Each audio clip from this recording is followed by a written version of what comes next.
Hi. I thought I was done for the evening, but then I started listening to Gary Melton, and I was like, oh my goodness, Gary. And this older millennial that he brings on. So this is debunking, well, it's attacking Elizabeth Lane. She came out and was, this journalist with inside information and stuff. And I mean, I saw her, I'm like, who are you? Where'd you come from? I'm like, what's going on here? Because she obviously is a foreigner. She says from Georgia. I don't know. Um, I've been lobbying the journalists for 20 years now, and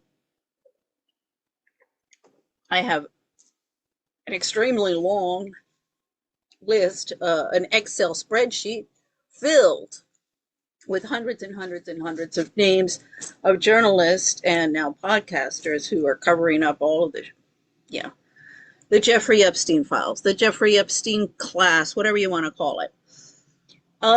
Ruling elite. They keep on, oh, the ruling elite, the ruling elite. I'm like, excuse me, this is what you're aspiring to, and you're grappling up the ladder of success in this whole cesspool and becoming one of them, and just showing how names change, games, the back scratching, backstabbing games don't.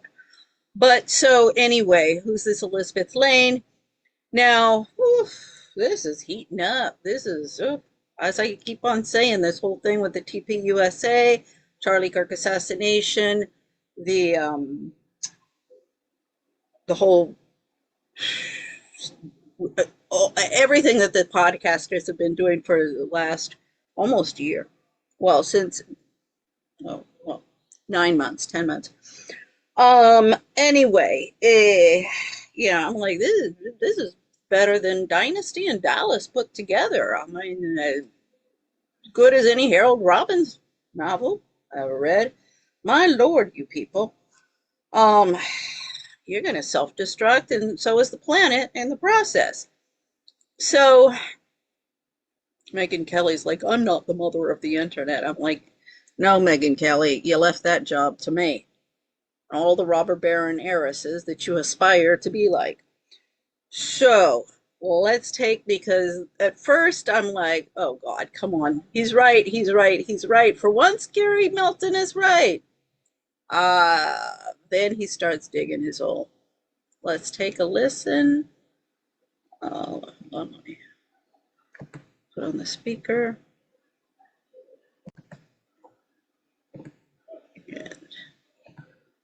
Okay. All of his social media, make sure you go follow him, give him a follow. He's great. I've been following him probably for, I don't know, well over a year.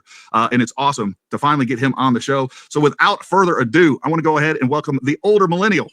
What's up, buddy? Joe, how are you? It's an absolute pleasure. You say you've been watching me for a year. Gary Melton has been watching him for a year. Because apparently Gary Melton did mention one time that he hadn't wanted to cover the Charlie Kirk assassination, but that he had been obligated to. So at first I thought, oh, this is, military industrial complex. He's been given some orders from higher up. No, I think it's just a conflict of interest. He's a contractor. So, he lives off of military contracts. So of course, he's going to defend the military industrial complex. And of course, if it looks like they've been involved in any kind of assassination, he's going to side with them. His loyalty is to them instead of the U.S. Constitution or the U.S. government, which is the people, the American people. So anyway, but more and more I'm like, no, this is coming from his wife. She's the one. This is also, she's apparently military. I'm like, see what I mean, you guys? Yeah, transforming women into soldiers is no better than the academician feminist that I'm fighting on ideological stuff. So anyway, let's take a listen. I've been watching the hell out of you, and I saw like there was a big blow up you know, when all the, let's just say the Candace tomfoolery started. And I was glad to see you at the center of it. Well, I appreciate that. And, you know, I just found out right before, I don't even know. Do you care if I tell people about your background? I didn't know that you were. You're fine. Yeah. All right. So, you know, he's a fellow SF guy. He was a group. I didn't know that. Didn't have a clue. No. Wait, just to be clear, I wasn't a long tabber. I was just in 7th group. Gotcha. Okay. So you were assigned a group of support. Awesome. Either way, appreciate your service. Thank you very much. And glad to have another group guy with us on the channel. I'm glad to hear that. No. So yeah, you know, a lot of that stuff was going on, and you know, it wasn't a subject that I wanted to dip my toe into, but I felt I needed to. I felt it was important.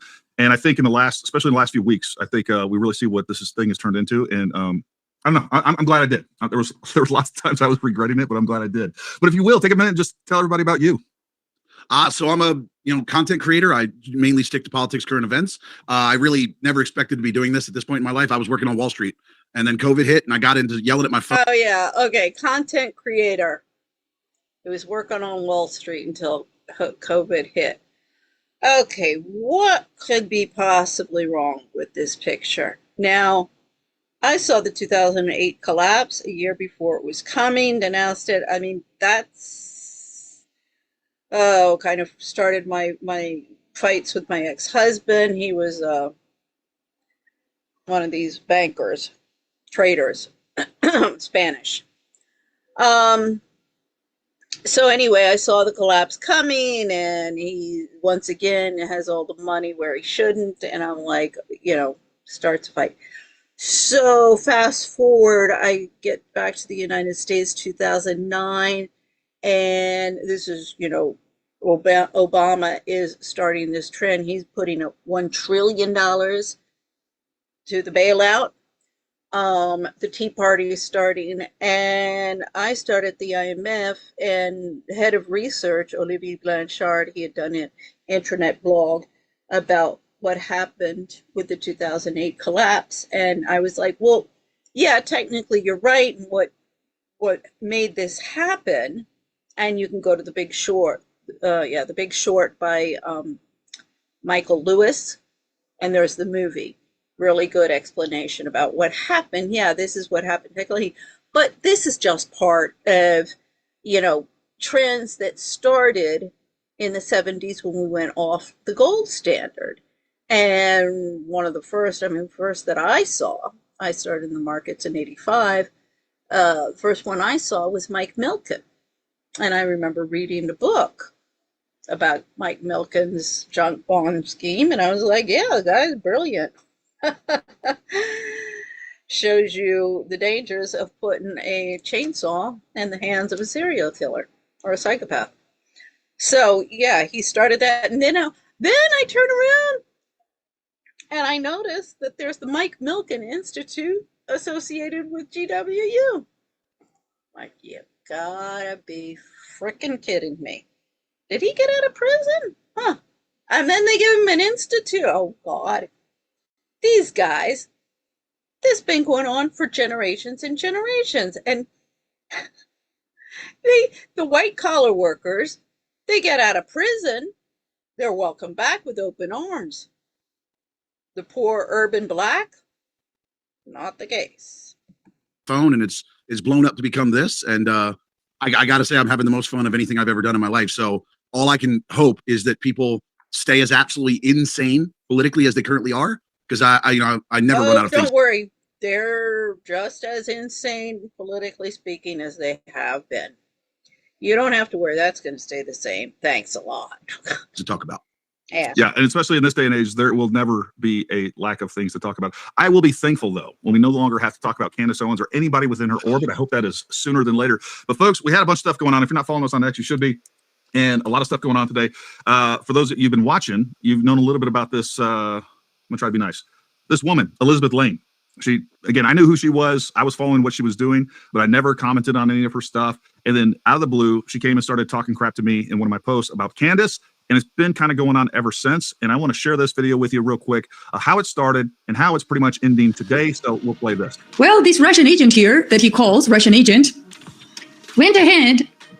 And I should have, I was making this video right before I got here, folks, up to the moment I was late. I usually get on here and talk with guests for a few minutes, but this is where this started. I never interacted with her at all, but she decided to come down in my comments. Wow, I've never seen an ugly man obsessed with I think he missed something there. that I want to bring up. So she's like Russian agent. She's like, no, see, because she's an American citizen. She has an American passport. So she's obviously not American born. I mean, unless her family is like military, like my kids, they're going to speak with English with an American. They're going to speak English with an accent just because they've been prevented from ever coming to the United States because they have been stripped of their rights, just like their mother. But they are American born because their mother is American born, and they are born, and that I want the American government to know. They were not born in everybody. They were not born on U.S. soil. In fact, they were born in Brussels. And funny enough, they have 3 nationalities, but Belgium is not one of them. I was talking to the ambassador from Belgium in Boga one time, and I was telling him, oh yeah, my kids, they were born in Belgium. So I was saying, oh, I guess they could get Belgian nationality. He said, no, il n'y a pas de droit de sol, which means that, just because they're born there, they're not eligible. They could apply for it, but it's a whole rigorous process. So Haiti has the same thing. My nephew, he was born there as well, but he has American and Dutch nationality through his parents, but not Haitian, where he was born. See, this whole, everybody who, Tucker Carlson, oh no, dual nationality, all of the expats who have been telling me to shut up, the immigrants, expats, and all of that stuff, y'all have really created a problem for yourselves. So, anyway, with this Elizabeth Lane, so where does she get her American pass? How did she get her American nationality? My first thing is, okay, who's her husband? Because she did mention a husband. They were divorced, but that they got along well. I'm like, well, then why did you get a divorce? Why'd you get married? Was it for your passport? Oh, I know that. I'm a naturalized citizen, French citizen. Now I take both nationalities very seriously, and I defend my right to have dual nationality. I defend my children's right to have 3 nationalities. But also I point out, excuse me, I'm fighting tooth and nail. I've lost 20 years of my life fighting for implementation of the Constitution in Spain, in France, in England, and the United States, and South America. Yeah, all of my Colombian friends who have canceled me, all the ruling elite of Colombia, yeah, y'all put the South America in the playing field. So here we are. That's good. Beautiful woman. Before you are so original, Gary. Military. She is a journalist, folks. This is a serious journalist. Take her seriously. How are you a pathetic loser obsessed with Candace Owens? And then she said a bunch of other comments, made a bunch of different posts, and she uses pussy. Like she can't even spell it. Like every other word is pussy. All extreme language here, Yeah. folks. Just, I mean, the sleaziest woman that I honestly have ever interacted with in my life. But let's see how this goes.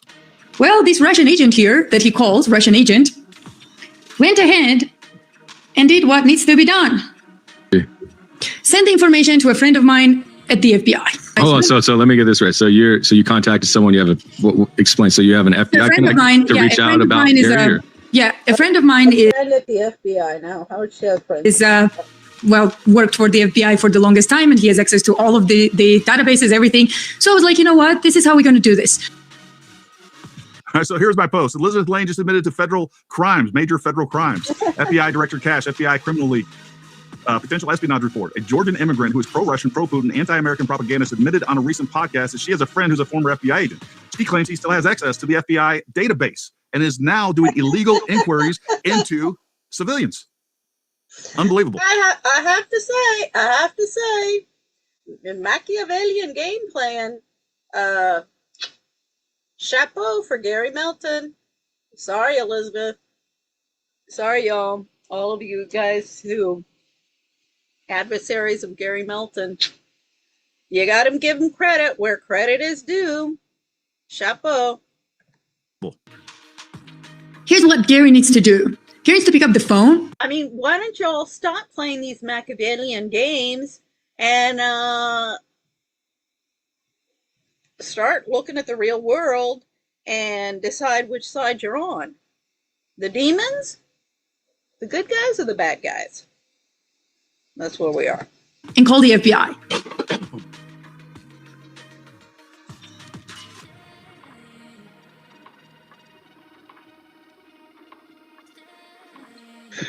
It's fun to stay at the YMCA. It's fun to stay at the YMCA. Say, young man, 'cause you're in a new town, there's no need. Now, can anybody see how this is a waste of resources? Even with the federal government agencies. Oh, I'm going to call the federal government agency and put them in this. God, I'm sick and tired. So that's where we're at, folks. That's where we're at with all of this. So that is Elizabeth Lane, the Timu secret spy from Russia, allegedly. So she just publicly admitted to federal felonies? Yeah. And her friend's career is over. Whatever the hell he's doing now, that's over. 100%. If that's what was taking place. Well, you notice. The thing is, I doubt it's true. She may be getting some information from someplace, but yeah, I've got this friend at the FBI. He used to work at the FBI, but he has access to all of these databases. That's a bunch of bullshit of a con artist. I think. Most likely, but as I say, she laid her hand on her cards on the table. Gary Melton picked them up and gotcha. He won the hand. She immediately said a lie. She said a lie. And then when her buddy on there challenged her on it, he's like, hold on a second. You're telling me that you have somebody at the FBI? He's like, well, he used to be at the FBI. And now she's backtracking a little bit. But still, he still has access to all the database. So your buddy that used to work at the FBI has access to all the databases, giving you information from, like, what other information has she shared? Is this guy a former deep state operative? Like, this woman has so many different links going back to Russia, and she's just a construct, folks. You start researching this chick. The thing is, as I say, it sounds to me more like a con job than actual, but it is possible. It is possible that this guy, this Elizabeth Lane, is, some foreign agent, metiéndose, and the American propaganda machine and political system and all of that. Could be. Who knows? Conflicting information. None of it makes sense. She's from Georgia, allegedly. Folks, coming from the Soviet bloc, like, birth certificates are fungible. Like, we don't know if she actually came from Georgia or anything else. And by the way, most people from Georgia are very. What the frick is that? I mean, that is such imperialistic bullshit. Pisses me off because it's the same everywhere. Don't pull out this, third world and we're good. You would never have any kind of forgeries here, but that's going to happen in one of these third world countries. Those are the type of comments that just rub me the wrong way. Because I've seen corruption and I have seen so much shit in my life.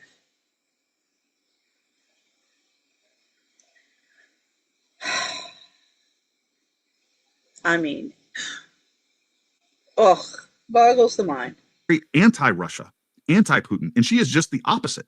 I'll pull up another post where she was on with Buckley Carlson, and she's literally calling for a revolution, a violent revolution, here in the United States. This is a woman that's an immigrant. I don't know if she has her citizenship or not. I don't know if she's on a green card. I don't know any of those things. But what I can tell you is, regardless, I don't care if he doesn't know. He doesn't know. See, this is also where we're getting in. These guys are misinformation. I'm like, buddies, if you want to play socialite, or here, you know who these remind me of? White chicks.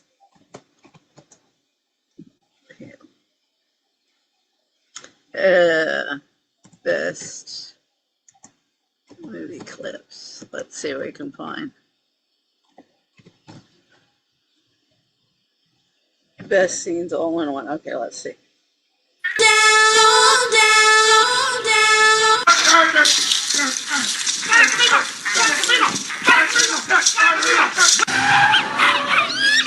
Watching these guys, these two guys, this is what it reminds me. I'm cool. I had the honor of the next dance. She said, yes. What's up, money? You got a problem? What you looking at my ass? They're playing the social media influencers and stuff like that. I'm like, buddies, if you want to play the socialite, there's a couple of rules of the game that you need to know. Now, you might want to, Debutante Guide to Life, Cornelia Guest, you might want to start by reading that. Now, the thing is first off, you better be watching all of the different episodes and know all of the little details that are going on. Because if you miss one, oh, you could make a real faux pas like you're doing here. So before we go into their little faux pas, let's show. This is what these two guys are playing. You know, you want to play the games, you better. If you want to be on the court, you better learn the rules of the game first. Asshole. Nah, yo, hold my poodle. Hold my poodle. Hey, yo, what's up? Y'all got a problem? Y'all want some of this? You want some of this, punk? What? What, boy, what? I take the both of you. Cut it out. Give back my bag. Oh, man. Rip your head off. Your ass is mine. What is this girl, a track star?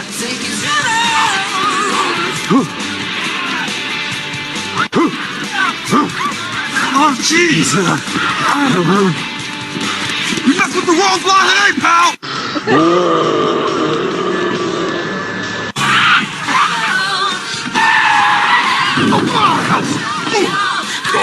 Holy Christ, now I'm pissed. I think she's bionic, dude. Your ass is mine. Holy smokes! Yeah! That was nice. Her mother is so dumb. She went to Dr. Dre for a pap smear. Something's wrong, Dr. Dre. My coochie's doing a beatbox. He say, la la la la la la bomba. Ese testico tan poca de gracia. Move, bitch. Hold up. Now, I get the time. Don't you hands off me. Hammer time! Hey. Just not gonna work, I'm sorry. Of course not. You're wearing the wrong underwear.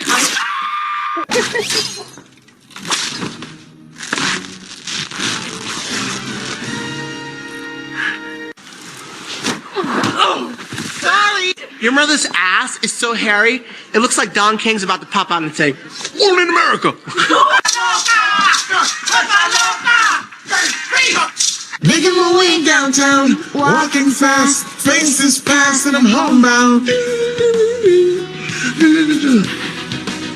And I need you, and I miss you, and now I wonder.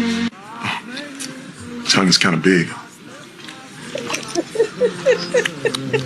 I love this, Timmy. your mother's so old that her breast milk is... This is Megyn Kelly. These are the Megyn Kelly lookalikes. Oh my lord, oh my lord.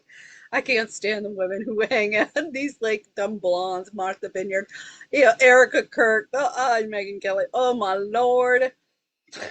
No wonder all of these women are doped up. It's powder. You breastfeed like this. Hey, yo, hold it. Hey, yo, you trying to look at my lumps? I'll pull off my G-string and handle mine. Let's go. I'll handle mine, dog. Let's go, man.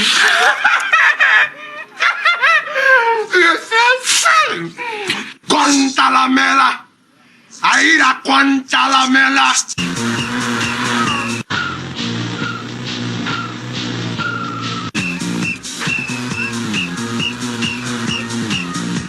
Okay, y'all get the idea. Let's go back to these guys. Because direct ties or indirect ties. She is a mouthpiece, nothing more, nothing less than for Russia. She pushes pro-Russia propaganda, anti-American propaganda all day long, and she loves Russia, loves Putin. And her only criticism against Putin is that he hasn't killed Zelensky himself. He hasn't killed enough people in Ukraine. That's her biggest criticism of Putin.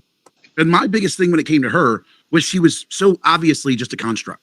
Because like she came out of nowhere. I don't know what this whole thing about that the not killing enough people. But. And suddenly had access to Tucker and Candace and Megan, and because you don't get that access without somebody creating you. Because like I know the time it takes to build yourself up as a content. Yeah, exactly. See, and he's just confirming. See, this is a little clique, a whole club. That's a cult. Because, building your network and everything. I mean, I know these networks and stuff like that. Okay, I don't know Tucker Carlson personally, but it's from the whole prep school network. And I got the goods on all of the prep school network and Ivy League colleges on both sides of the pond.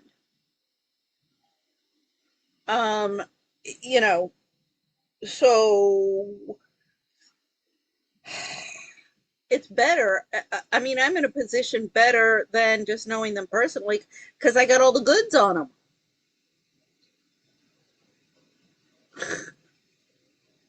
And if they want to play hardball with me, well, I play hardball with them. See, this is one of the things, when you're born into the ruling elite that all of these people hate and want to depose, which I was kind of born on that. I mean, not from a wealthy family, but a respectable family. Long line of doctors, lawyers, and made this country. But anyway, you aren't impressed, and you don't have to grapple up the ladder of success. You're already up there at the ladder, going, watching everybody topple each other off their rings as everybody else tries to climb the ladder. And I'm just sitting there going, y'all, I'm not playing this game. Creator or even on the political stage. And it was instant. She was a nobody who suddenly had access to everybody. And it was like, that doesn't happen.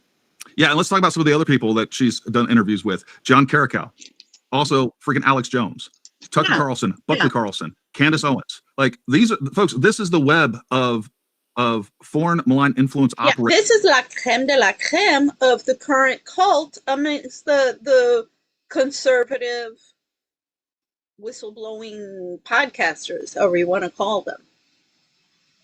How does she get access to all of these people? Who is this girl? I've been asking myself the same question. Operators that we've been talking about. And again, like what they're pushing, they're attempting to undermine the president of the United States by through this idea of this, this crazy hoax of an investigation into Charlie Kirk. I mean, it's laughable at this point. I mean, what's laughable is he would contend that they're trying to undermine the president of the United States with the Charlie Kirk thing. Why would that be undermining the president of the United States? Isn't this an investigation into the assassination of Charlie Kirk?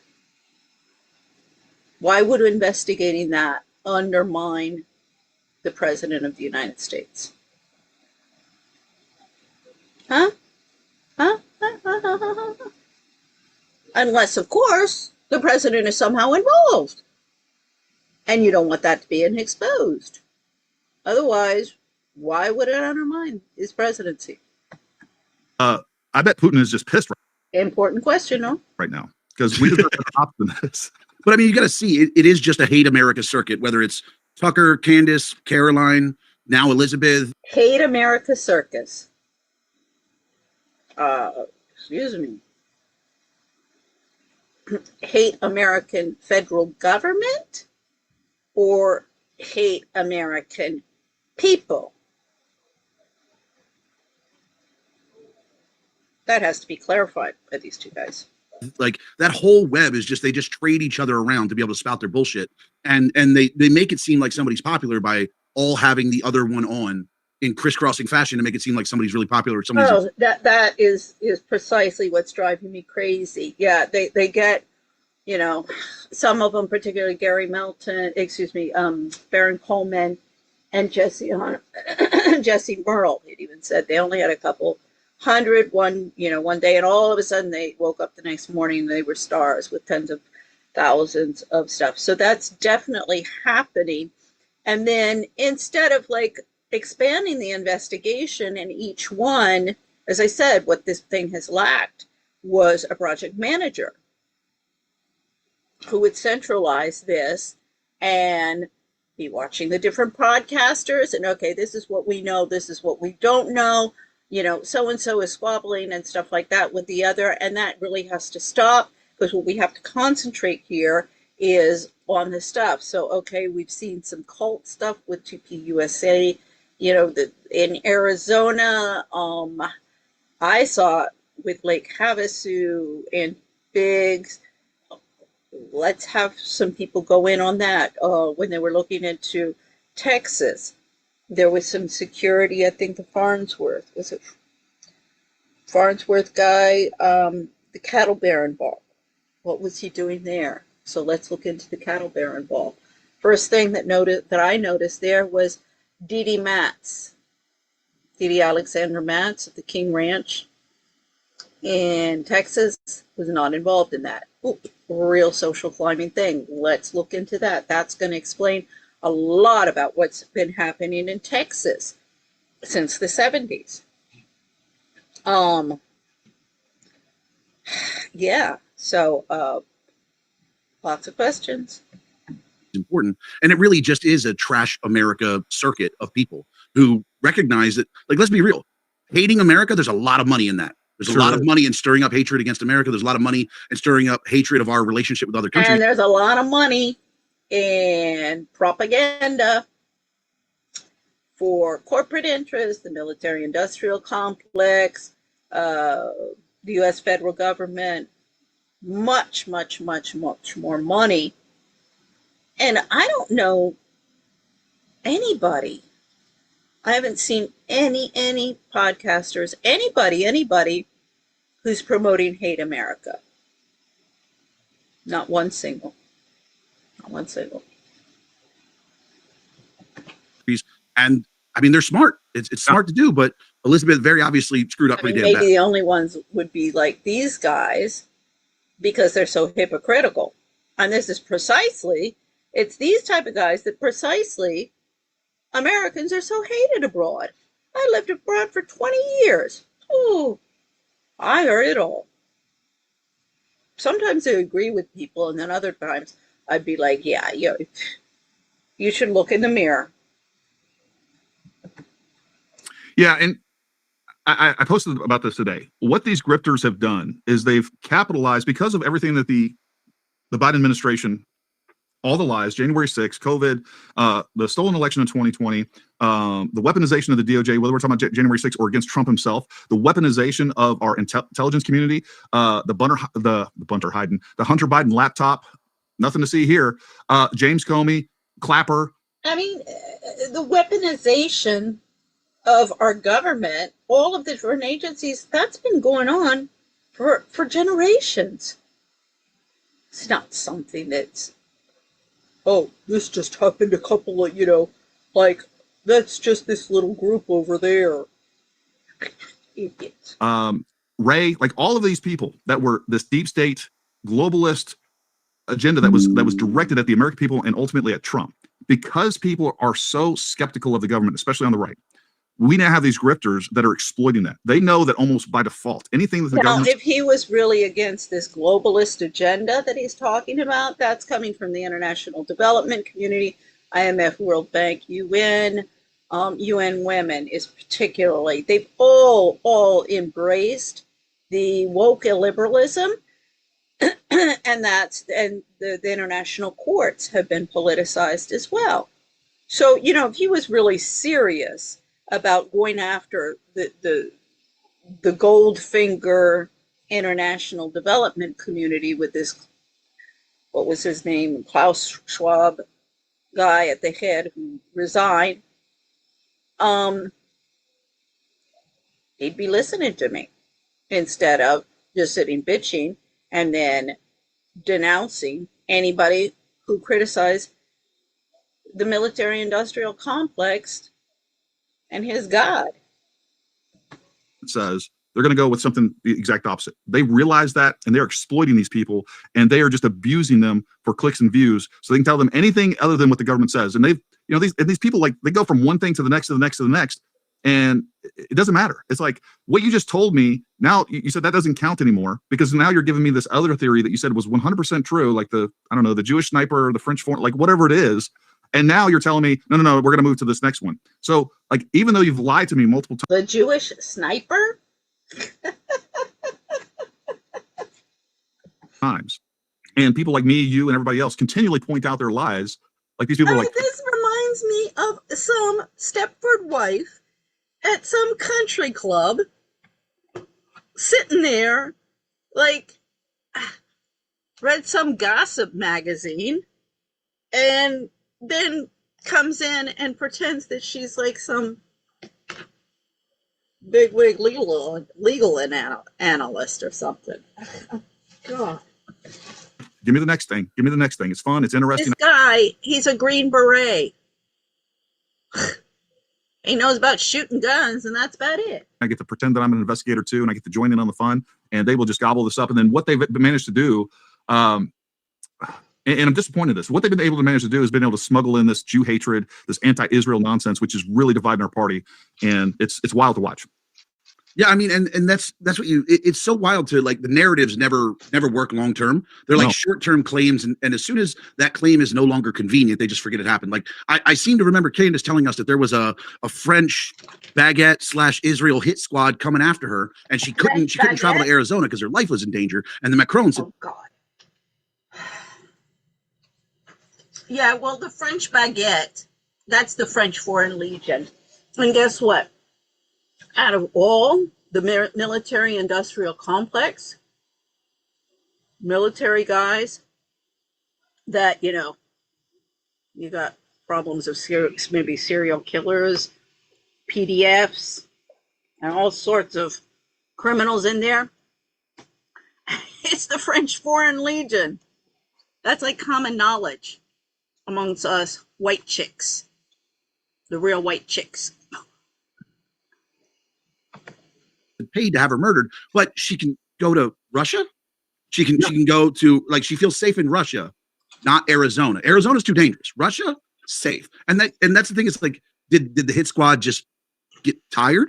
Did they, like, I'm still waiting for an explanation of how a hit squad that she said she had evidence that Macron's paid them, that they suddenly just gave up. Well, she was able to shake him off her tail at Dollywood that weekend. So this is true. While she posed with she did a couple of counter surveillance routes, and she was like, I got you. I see you with your freaking Jewish baguette. Well, no, but that's the thing, is like, anybody, like, the way she spun the narrative of the Egyptians coming in and things like that, to a layman who's only ever watched movies, sure, that sounds like what might happen. But in reality, to a layman who's ever watched movies, I mean, come on, buddy. Stop pretending that, oh yeah, I'm a military guy, so I know this doesn't happen. We're all good guys.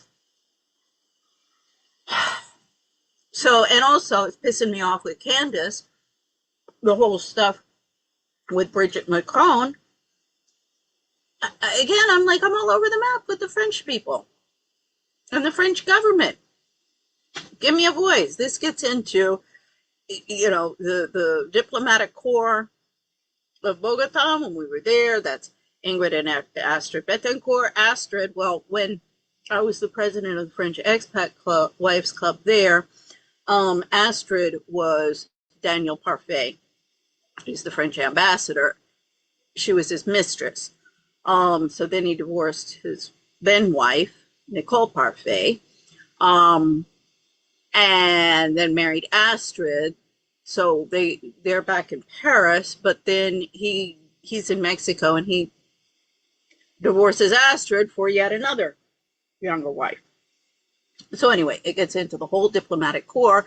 Again, the embassies and consulates need to start doing their jobs under the law, U.S. Constitution, international law, and a whole slew of others. That's what I've been focusing on within the international arena. And then we've got Dominique Strauss-Kahn, who was arrested in 2011 in New York. Of course, they're picking New York, not D.C. He was arrested for sexual assault of a Sofitel maid. Well, of course, that was when the second that happened. It was the expat wives at the IMF who told me about that. And I said, well, that was to bring him down and get him out of the race against Sarkozy in 2011.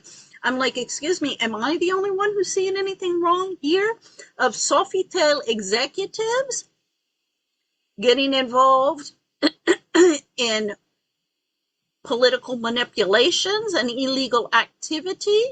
Because this is using American courts in order to interfere in the political process in France and utilizing the courts for malicious intent, whether that be political attacks, for money, whatever. That's a no-no. That's illegal. I know nobody's else watching, but I am. And like, Lord, that was before the Me Too movement started. Of course, the Me Too bitches, they chose New York court for their whole thing. They had to pass legislation that was anti-constitutional that took away the statute of limitations in order to bring their cases. The whole thing's illegal. It's going to fall apart now. The victims of the Me Too have cause and standing against the Me Too bitches and their allies, the sugar babies turned whistleblowers. I'm like, excuse me, what I've built against everybody in DC under RICO, Foreign Corrupt Practices Act, and Enemy Alien Act, I don't have to pass any laws taking away statute of limitation. RICO, I got that. I knew that was going to be coming. I knew. So I set it up that I covered my ass. The feminists, the Me Tooers, they're crap shooting everything. I keep on telling everybody, do not crap shoot at a high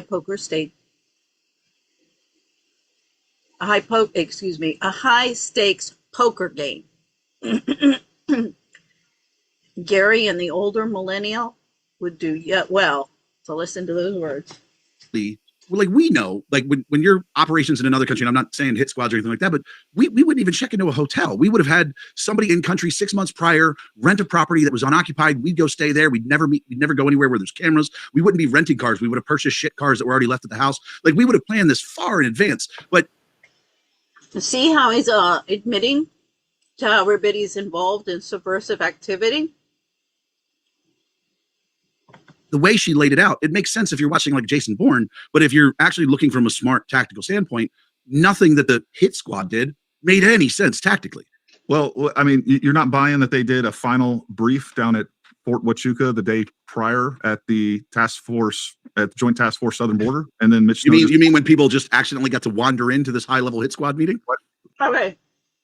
Again, not getting your facts straight and promoting misinformation.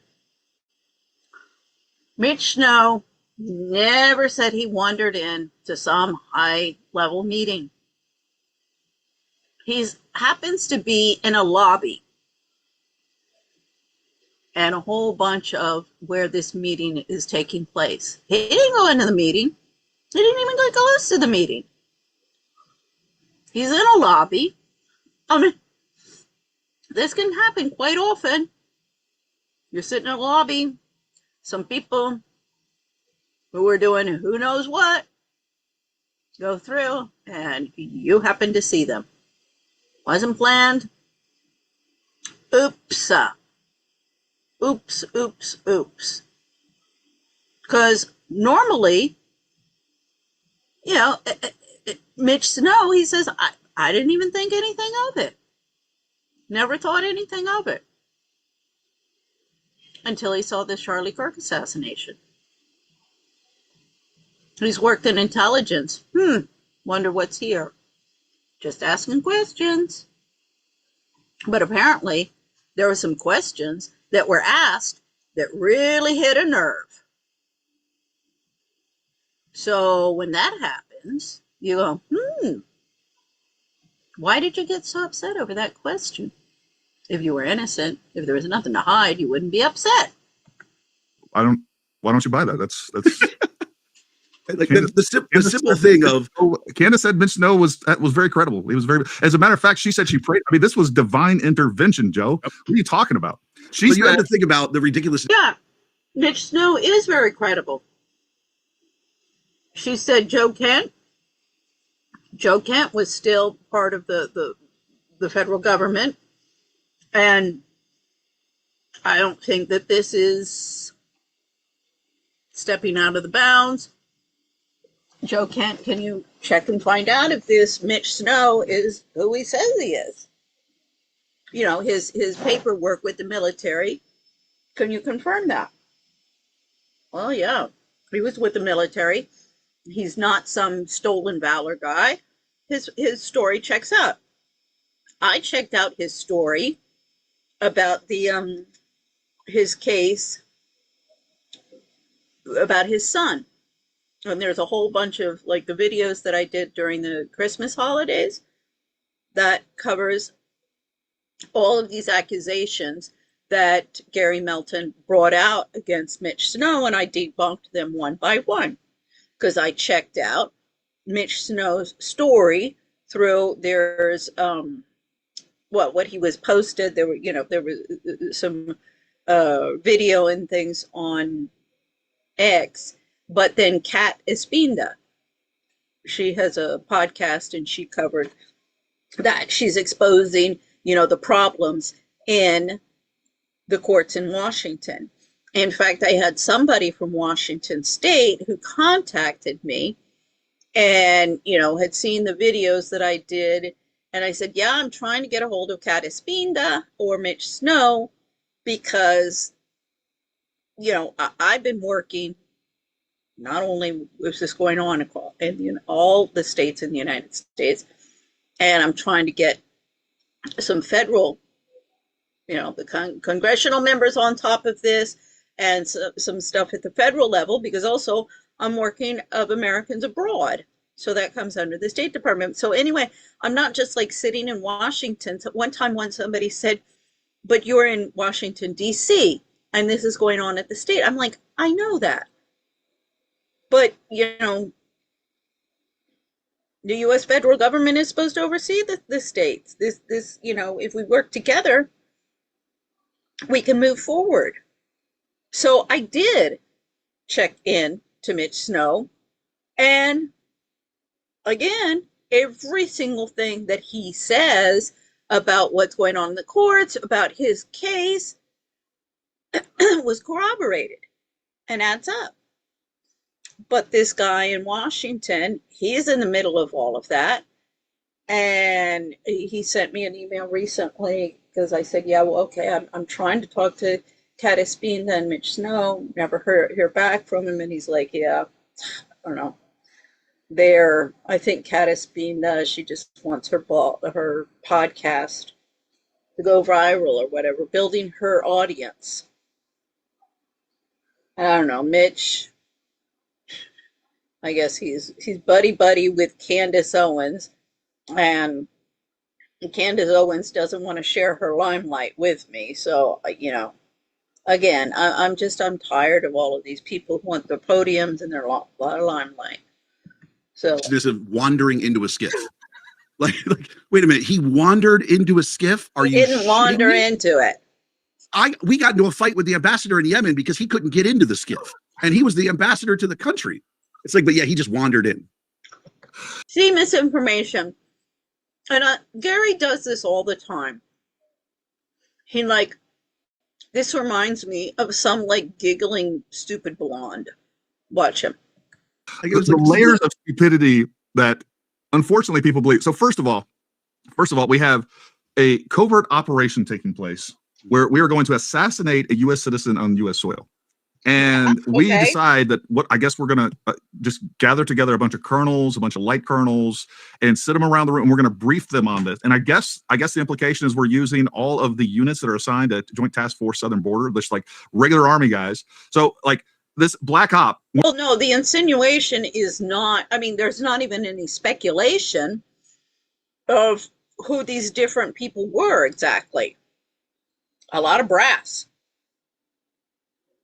I'm sorry, anybody who's worked in the military, particularly these outposts, where you're not going to see a lot of brass, and a whole bunch of brass comes in all of a sudden, it's like, what's going on here? What's going on here? Come on. We're not gonna do this briefing with people in civilian clothes and like freaking pipe hitters that have been doing this for a long time at some black site where we have a little bit of security, a little anonymity. No. We're gonna go to Joint Task Force Southern Border at Fort effing Huachuca, and we're going to bring some colonels in here that would lose their minds if you even see, like, you were in the military. Like, could you imagine going up to like a group of 10 colonels? Hey guys, here's what we're going to do. We are going to go up to Utah and we are going to assassinate. I know it's illegal. I know you're going to lose your career. You're probably going to jail for the rest of your freaking life. And I know also that you being great Americans, you swore to uphold and defend the Constitution. But I don't know. We'll be able to give you a little bit of BS here, dazzle you with some nonsense, and convince you that like it is now legal and now a good thing that we're going to assassinate Charlie Kirk. And we're going to do it right here at Fort Huachuca. And then it is incredible. It really, nobody wants to believe it. I prefer to believe the aliens are going to come down and invade us, because at least they're supposed to be the enemy. But yeah, it's incredible that military people would be involved in this, but it's happening all the time. All the freaking time. Top of that, we have freaking frumpy Mitch Snow walk into, I guess, the skiff and just happens upon this meeting. And like Brian Harpole's there, Erica Kirk's there the day prior. I don't know what she was doing. No one's been able to explain that to me, why she was there the day prior, but she didn't attend the briefing.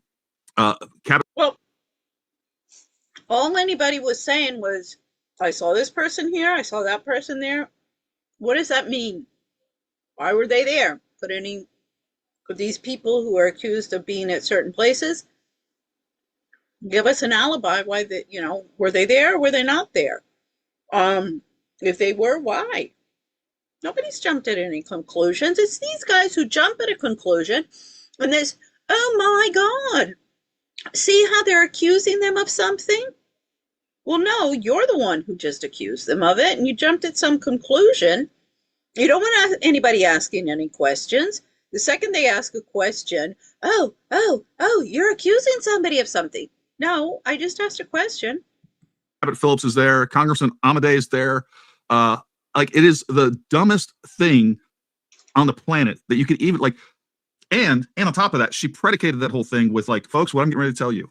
The only thing I can see after I'm done with this, the U.S. military, the government is going to have to come out and they're just going to have to confess that the U.S. military was involved in the assassination of Charlie Kirk. Yeah, it would be surprising that they would do that. We all agree on that.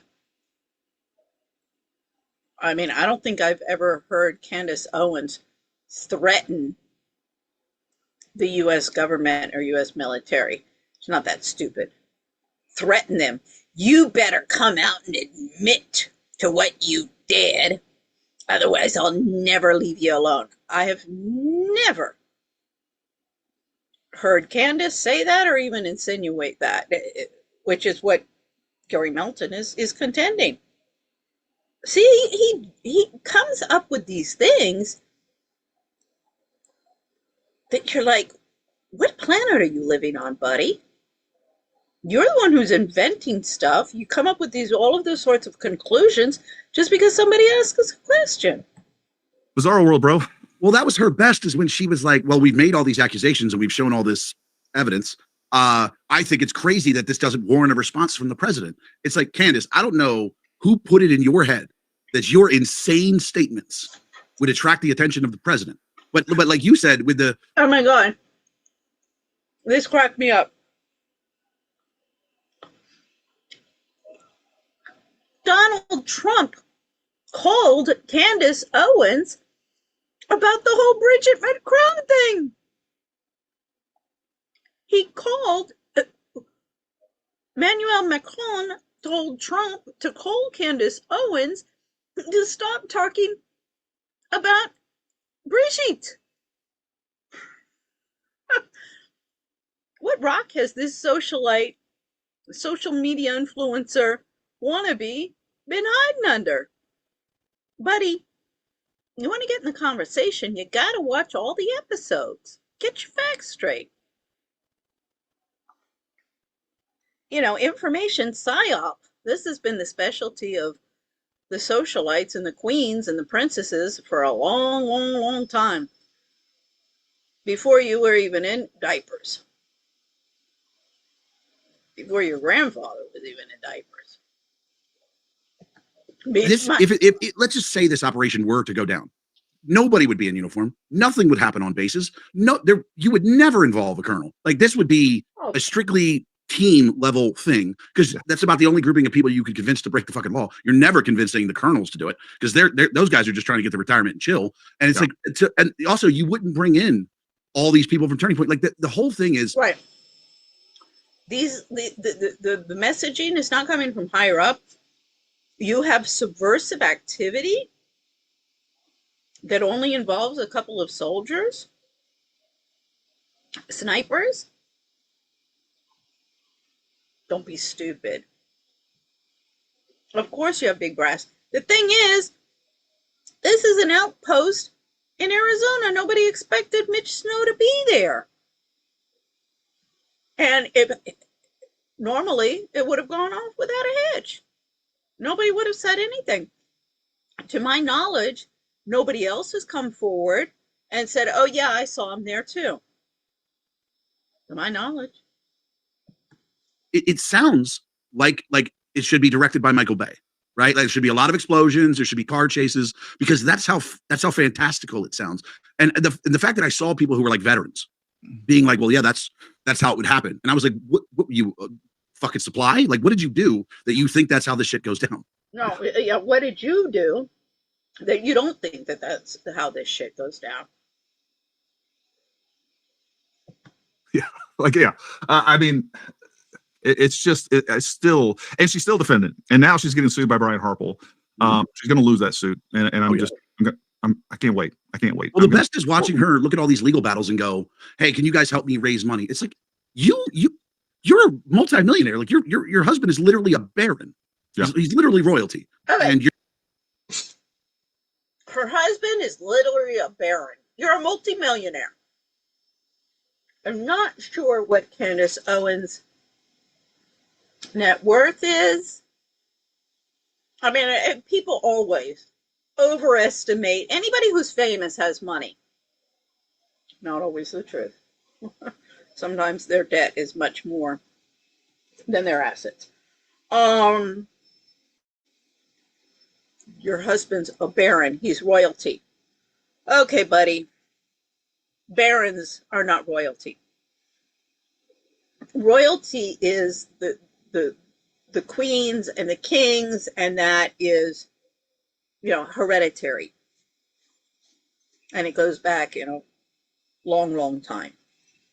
And it had to do with the feudal systems and, the conquerings of lands, and this is how these kings all amassed their fortunes to begin with.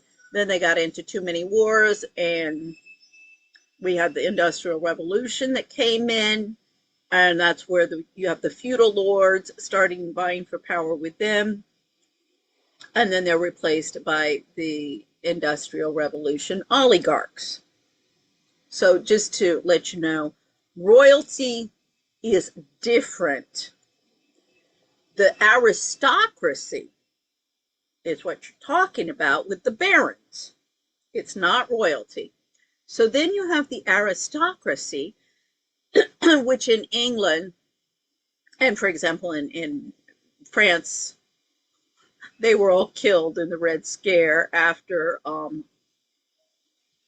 their revolution and before Napoleon.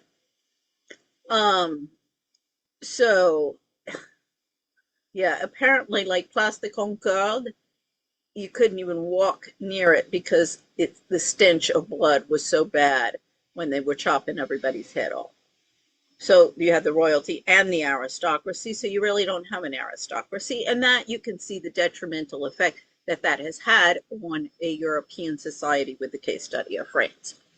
So the aristocracy, and we can go back into the Domesday book. So you had these kings, the royalty, that had amassed these great lands. For example, England. Started with England, then we get Scotland, Ireland, but let's just start with England. So it's too big for him to administer all by himself. So he divides it up. Most of it is the knights that have helped him conquer these lands. Now, this become the aristocracy. And they're the lords. You have the duchess and the dukes. Now, a lot of times these are royalty because they will have, and I mean, I'm not an expert on all this. So your dukes and your duchesses, because like you have the Duke and Duchess of York. So these are royalty, but there'd be like the second, son, the other people in the family who would be in line for. And amongst these, your royalty are usually these are the marriageable ones. Other than that, if you marry aristocracy, it's a more organic marriage. And usually the children will not inherit the titles because this is usually a social climbing gold digger who has wanted it. So then, okay, so you've got the lords, the ladies, the baron. Now, I'm not sure exactly the difference. Lord, lady, baron, all of that. But those are the people who were knighted. As I said, in the Domesday book, you had all these knights who were given some lands. But see, you can go through English history. Oh, the Churchill family. This is a perfect example. So if they got on the bad side of the king, their lands are going to be taken from them. And they'll be stripped of, basically, of their rights. And it would go back and forth. Sometimes then they would recuperate their lands in generations afterwards. But see, those were not royalty. They're the aristocracy. So the older millennial there, I hope that explains to you why George Farmer is not royalty and would never be royalty. He would have to become a conqueror of England to do that. Or he would have to reclaim the throne. Funny thing happened on the way to the Forum. If anybody knows that play. See, the thing is my family, the Wilcoxes, the early Puritan movement, and the Wilcoxes have been challenging the British monarchy since Elizabeth I. So, in fact, actually, if the House of Windsor doesn't get its shit together, like I've been telling them to do for a long time, I would actually have standing and cause to challenge the British monarchy for their crown in order to prevent England from self-destructing. See how the whole royalty and aristocracy thing works? We got the parallel in the United States and with the oligarchs, but then also, this is what the Congress, the senators and the congressional members, because in England, this is from the landed gentry, your House of Commons and your House of Lords, particularly House of Lords. And that's your landed gentry. So this system was supposed to be the senators and the congressional members. Unfortunately, I haven't been any more successful in implementing this on this side of the pond than in England. So one of the issues we're having in the United States is I'm trying to kick butt with the royalty. Because I'm like, y'all, you're going to lose. The few of you that still have your crowns, you're going to lose it. And all of you royalty, like the Mary Chantal and the Crown Prince of Greece in New York.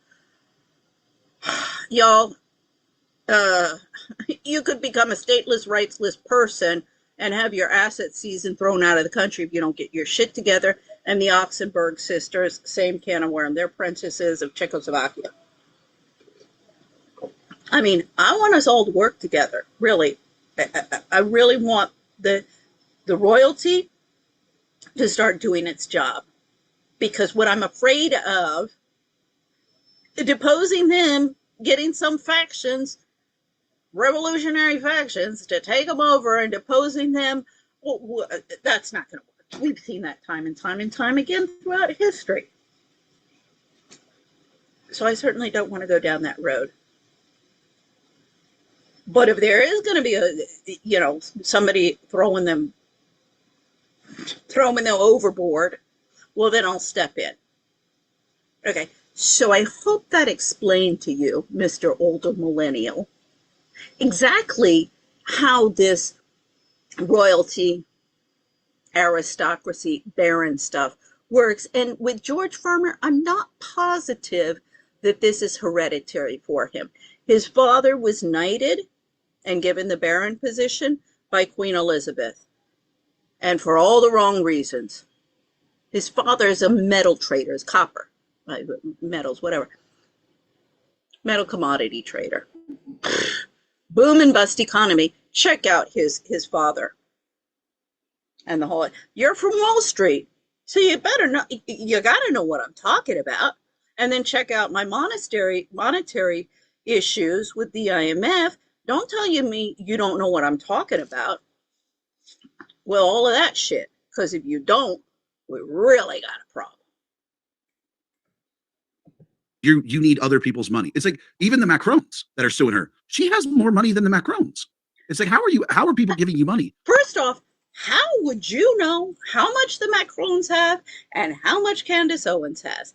And then, idiot, the Macrons, they have the entire French government resources behind them.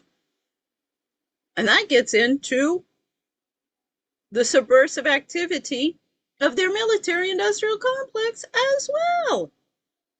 This guy's an idiot. I hope one day I get rich enough so that people give me money. That would be lovely. Yeah, and by some estimates, she's made somewhere between 30 and like 60 million off of this, just since. Again, where is Gary Milton getting 30 and 60 million dollars off of the Charlie Kirk assassination investigation? Now, I want to see the as they call them, the receipts. I want to find out who all of these different podcasters on all sides who have been squabbling. I want to find out how much they've made. I would be surprised. I hope I would be surprised to see that altogether that they were 30 million. I hope I would be surprised. Because if that's the kind of money that's being thrown at these people, ooh, yeah, we really got a problem, Houston. Charlie Kirk was assassinated between, obviously views and product sales and the ad revenue and sponsorships and all of the things. And yeah, she's out there saying, hey, you know what? I need help with my legal services. I need help with security because, and that's the other thing too. It's like, okay, you're going to tell us. Who knows? Maybe Gary Milton got $60 million off of this. And that's why you're saying Candace got it. I don't know. That's the only reason I think he would pull out a number like that. That you have information that the French decided that they were going to get involved in this. It was weird that like all the people that they hate, that she hates, suddenly combined forces and went after Charlie Kirk. And that's the explanation. Not Tyler Robinson. Don't worry about the guy that was on the roof. No, don't worry about the guy that confessed on 5 different platforms. Don't worry about the guy that his parents. The guy who confessed on 5 different platforms. What? That's a lie. We have gone through this confession on Discord, I don't know how many times. It was exposed by Baron Coleman. He was looking at the timestamps, and this is exactly, I'm like, chapeau for you, buddy. That's the sign of a good lawyer. Looking at the timestamps, wait a second. This is not possible. This man could not have posted this text message. He was in custody at the time. Somebody else did it. That's all that Tyler Robinson has to show. Reasonable doubt it wasn't Tyler Robinson. Tyler Robinson, these guys, they keep on insisting, Baron Coleman, Gary Melton, and all of the people that he bring on, that Tyler Robinson or people investigating the assassination have to come up with an alternative shooter and prove that the person did it, yet at the same time, they're not allowed to investigate anything. They just got to pick a name out of a hat and say, oh, this is who we think it is. Whatever, we'll make up a story just like you guys did with the Tyler Robinson and hope it flies. That's not how an investigation should work. Parents turned him in, but you're going to tell us that the French, okay, fine. His parents did not turn him in either. Give me something. Give me some evidence. No anything. Evidence has been given and given and given, but Gary, I don't look at that. All he does, he won't look at any of the evidence.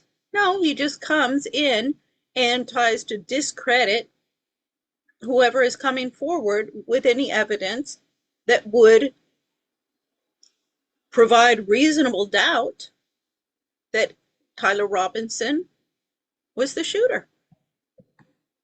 No evidence. Like, I'm just like, we're going to use anonymous sources, unverifiable information from anonymous sources. And then going back to your point about the, international hit. That's not true. That's a lie. Squad. Like, she's like, yeah, I turned this information into the FBI. Okay. Like, and then she says, well, actually what I did, I sent someone a text and they left me on red. Like, are you kidding? Like, you're not even going to give us any evidence that you actually. Okay. So that, yeah. Okay. Another point on Gary's camp. If Candace Owens just did some text message, whatever, and didn't officially go through the proper channels, she made a mistake.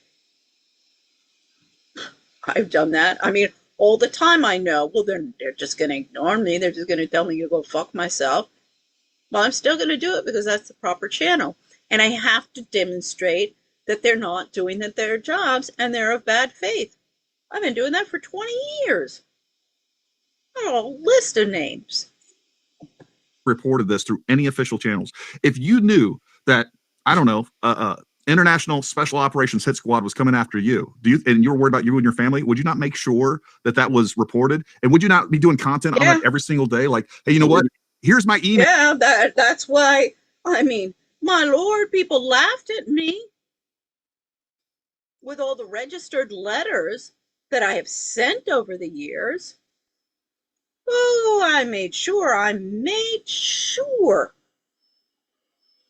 that nobody could say, I didn't know. Oh, really? Because U.S. Postal Service says you did. Mail, here's the reply, and no one's gotten back to me. I'd be outraged if I legitimately thought that there was an international hit squad after me. It would be the only thing I would talk about. And also, like, you have to think about Elizabeth Lane. That guy, buddy, older millennial, if you thought there was a hit squad after you and you came out and that was the only thing that you were talking about, ooh, you'd be locked up in a psychiatric ward so fast it would make your head spin. Oh, believe me. They'd play a real number on you, buddy.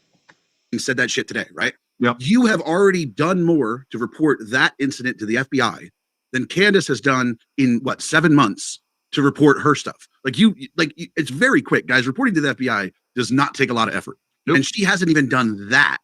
Like, I'm going to tell you right now, if I honestly believed there was an international hit squad after me, I'd be banging on the FBI's door. Like, yo. Well, I don't know. Did she report it to the FBI? That's only something because maybe she tweeted something and maybe she did file an official report. I'm not sure. An international hit squad.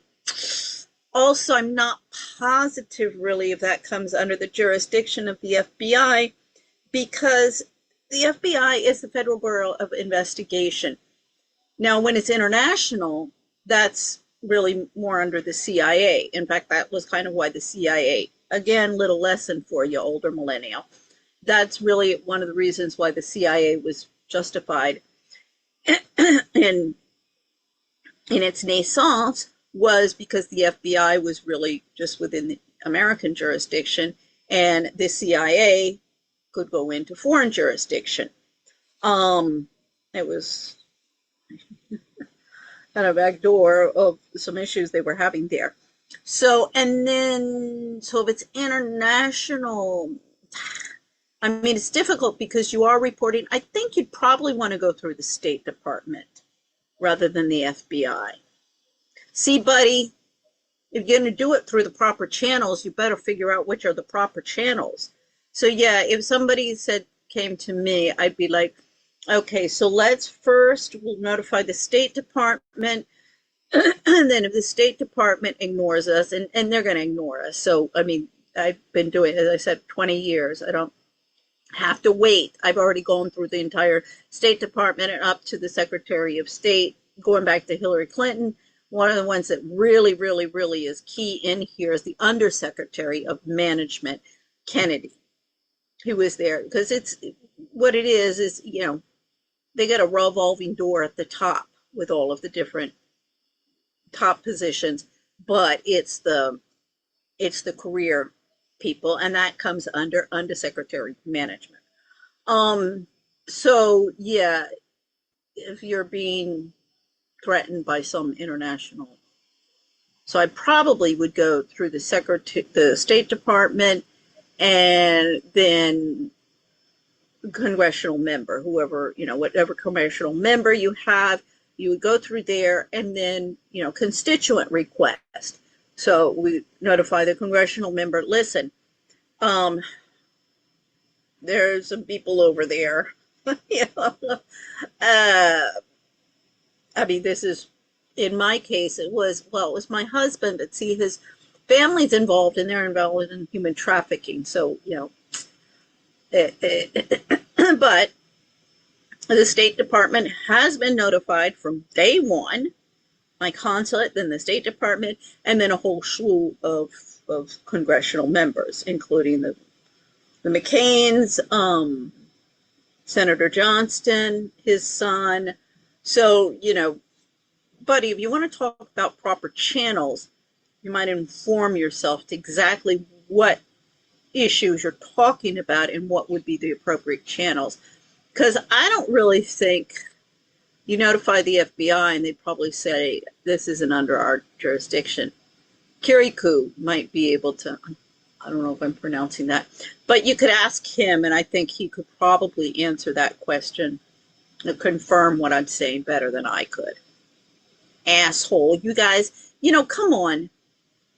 I wish somebody would do some fact checking with all of these people. I shouldn't be the only one. Yo, help her brother out here. Like, but all she could do is send a text. And that's the end of her reporting. She cares about her husband and her kids and her family, but all she could do is send a text. And that, I mean, how can she be expected to do more? I mean, it would be crazy to ask her to, I don't know, maybe submit an official report. Another place, because her husband, he's British. So they should also contact the British consulate. I mean, you know, the United States, you're going to have various British consulates, not just in DC. So there would probably be one regional. It might be in Atlanta for her, but for George, rather. But yeah, if that's happening, they might want to also go through the British embassy. Asshole. Or maybe actually go there. I mean, that's crazy talk. It's really crazy talk. And you know, I caught. No, it's not crazy talk. What's crazy is not taking this seriously. the Me Too. Every woman should be believed. I'm like, you got to be kidding me, you little bitches. You're telling all of these victims for generations, oh, you're just some gold digging whore who didn't get enough in her divorce. Right away, she was like, it would be, I reported to DHS, I reported to this person, I reported to this person, and if I did that and it wasn't true, that would be a lie. Well, you know what's not, and that would be I would be breaking the law. Well, you know what's not against, what's not against the law? Lying to your audience that you actually reported this stuff to the DHS, FBI, counterterrorism, whatever, right? So, and again, folks, let me throw this up here. Look, I sent a report in exactly this, and I'm telling you, 15 minutes later, we saw a response on Twitter. Hey, the FBI response team was like, hey, we're looking into this, right below my original post. On Twitter? They're responding to him on a social media platform? What? You're accusing this Elizabeth Lane from inappropriate behavior with the FBI and stuff? That's totally inappropriate. If I were to submit a tip to the FBI and then see I'm getting a response on X, Twitter X, whatever you want to call it, I'd be like, what the frick is this all about? They're supposed to be responding to his email. Now then, if he wants to show the email response, that's his business. What the hell's going on with the FBI? Post. So she doesn't even have that, and her life is on the line. I'm gonna have so much fun watching Elizabeth's deportation. Oh, it'd be so great. I'll live stream that shit. That's the thing. I don't know. Well, I don't know if she is. I don't know if she's a citizen or not. I don't know. If she's a creation. She's just a creation. I look at her the same. Again, if he had watched, she did pull out. She said, "Here's my passport." Can she be facing deportation? Sure, she can be stripped of her American nationality. This is what I've been warning all of these dual nationals for a long time. Y'all been setting some real. Told me to shut up, stupid, shut up, stupid, shut up, stupid. Kept on warning them.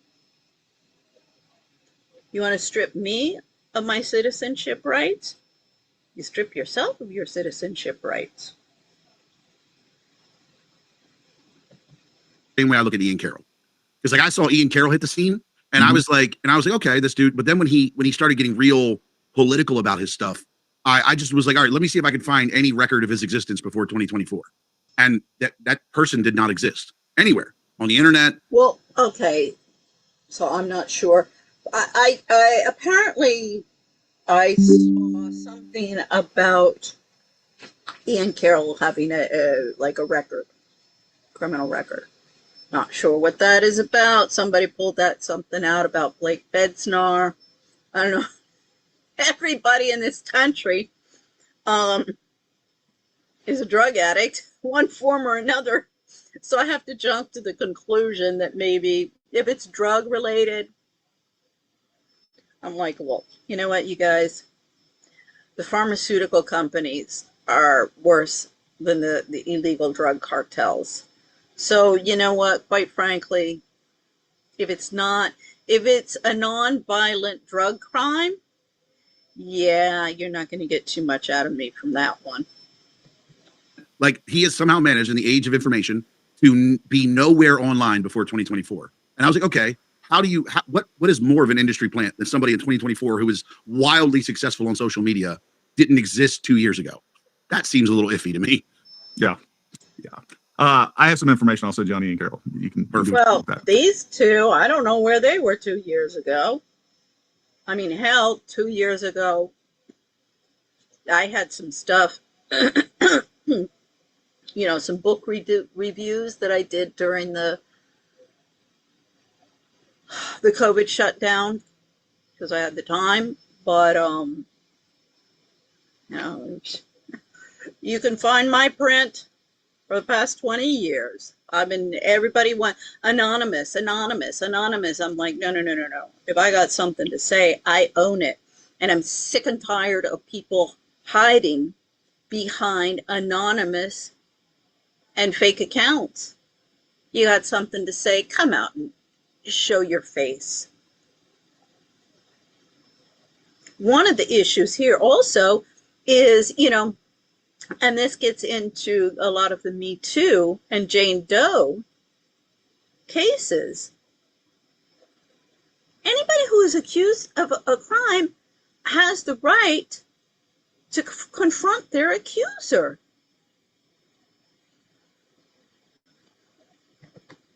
I do want to show you this. I want to show you guys her response to that video that I posted that it ultimately did tag the FBI on. Let me pull this up here. It says, "Hey, Gary, I see you're still a pathological liar. What have I lied about, Elizabeth?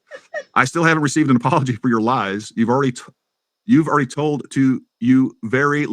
Folks. This is a journalist. See, "You've already told to you very little audience, and you're continuing to lie to the FBI by tagging them your lie that you know is false.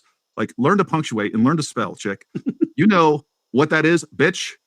That's breaking the law." Folks, did you know that if you tag someone, if you tag the FBI in a post on X, you were breaking the law? Well, you're not. Well, you obviously aren't allowed to do that. No, you can't do that. Freedom of speech and all.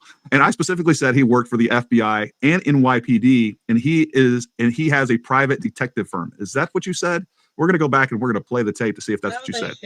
Have you ever heard of private investigators once you leave the force? Or is that something new to you, Princess? What's wrong, Gary? Is your ass burning now that real investigators are onto you? Like, but I got to say, that's the craziest part is the balls on these people. Yeah. Where you literally, if you like her saying, yeah, no, I have this guy who was FBI, NYPD, and now he's a private dick. I don't know. That sounds pretty sus to me. Scroll up, you have the recording of her saying it, of what she actually said, and she has no problem in that same thread. Like, she didn't even separate it. In the same thread going, this is what I said, and it's like, that doesn't match up with what you actually said. But of course, her followers will come to her defense because they can't be bothered to look shit up. No. They won't look at it. Let's see. That he called. Nobody bothers to look shit up. I'm always amazed. I'm like, excuse me, that thing has been debunked, I don't know how many episodes ago by so-and-so and so-and-so. I mean, I've been canceled from society. I mean, I'm like, I know what Anne Frank went through. I mean, I have a better life than that. I admit. I'm not completely hiding. I mean, I'm in shithole with rats running around in the rafters. Just glad not to be living on the streets in a tent like I have been continually threatened for speaking truth to power.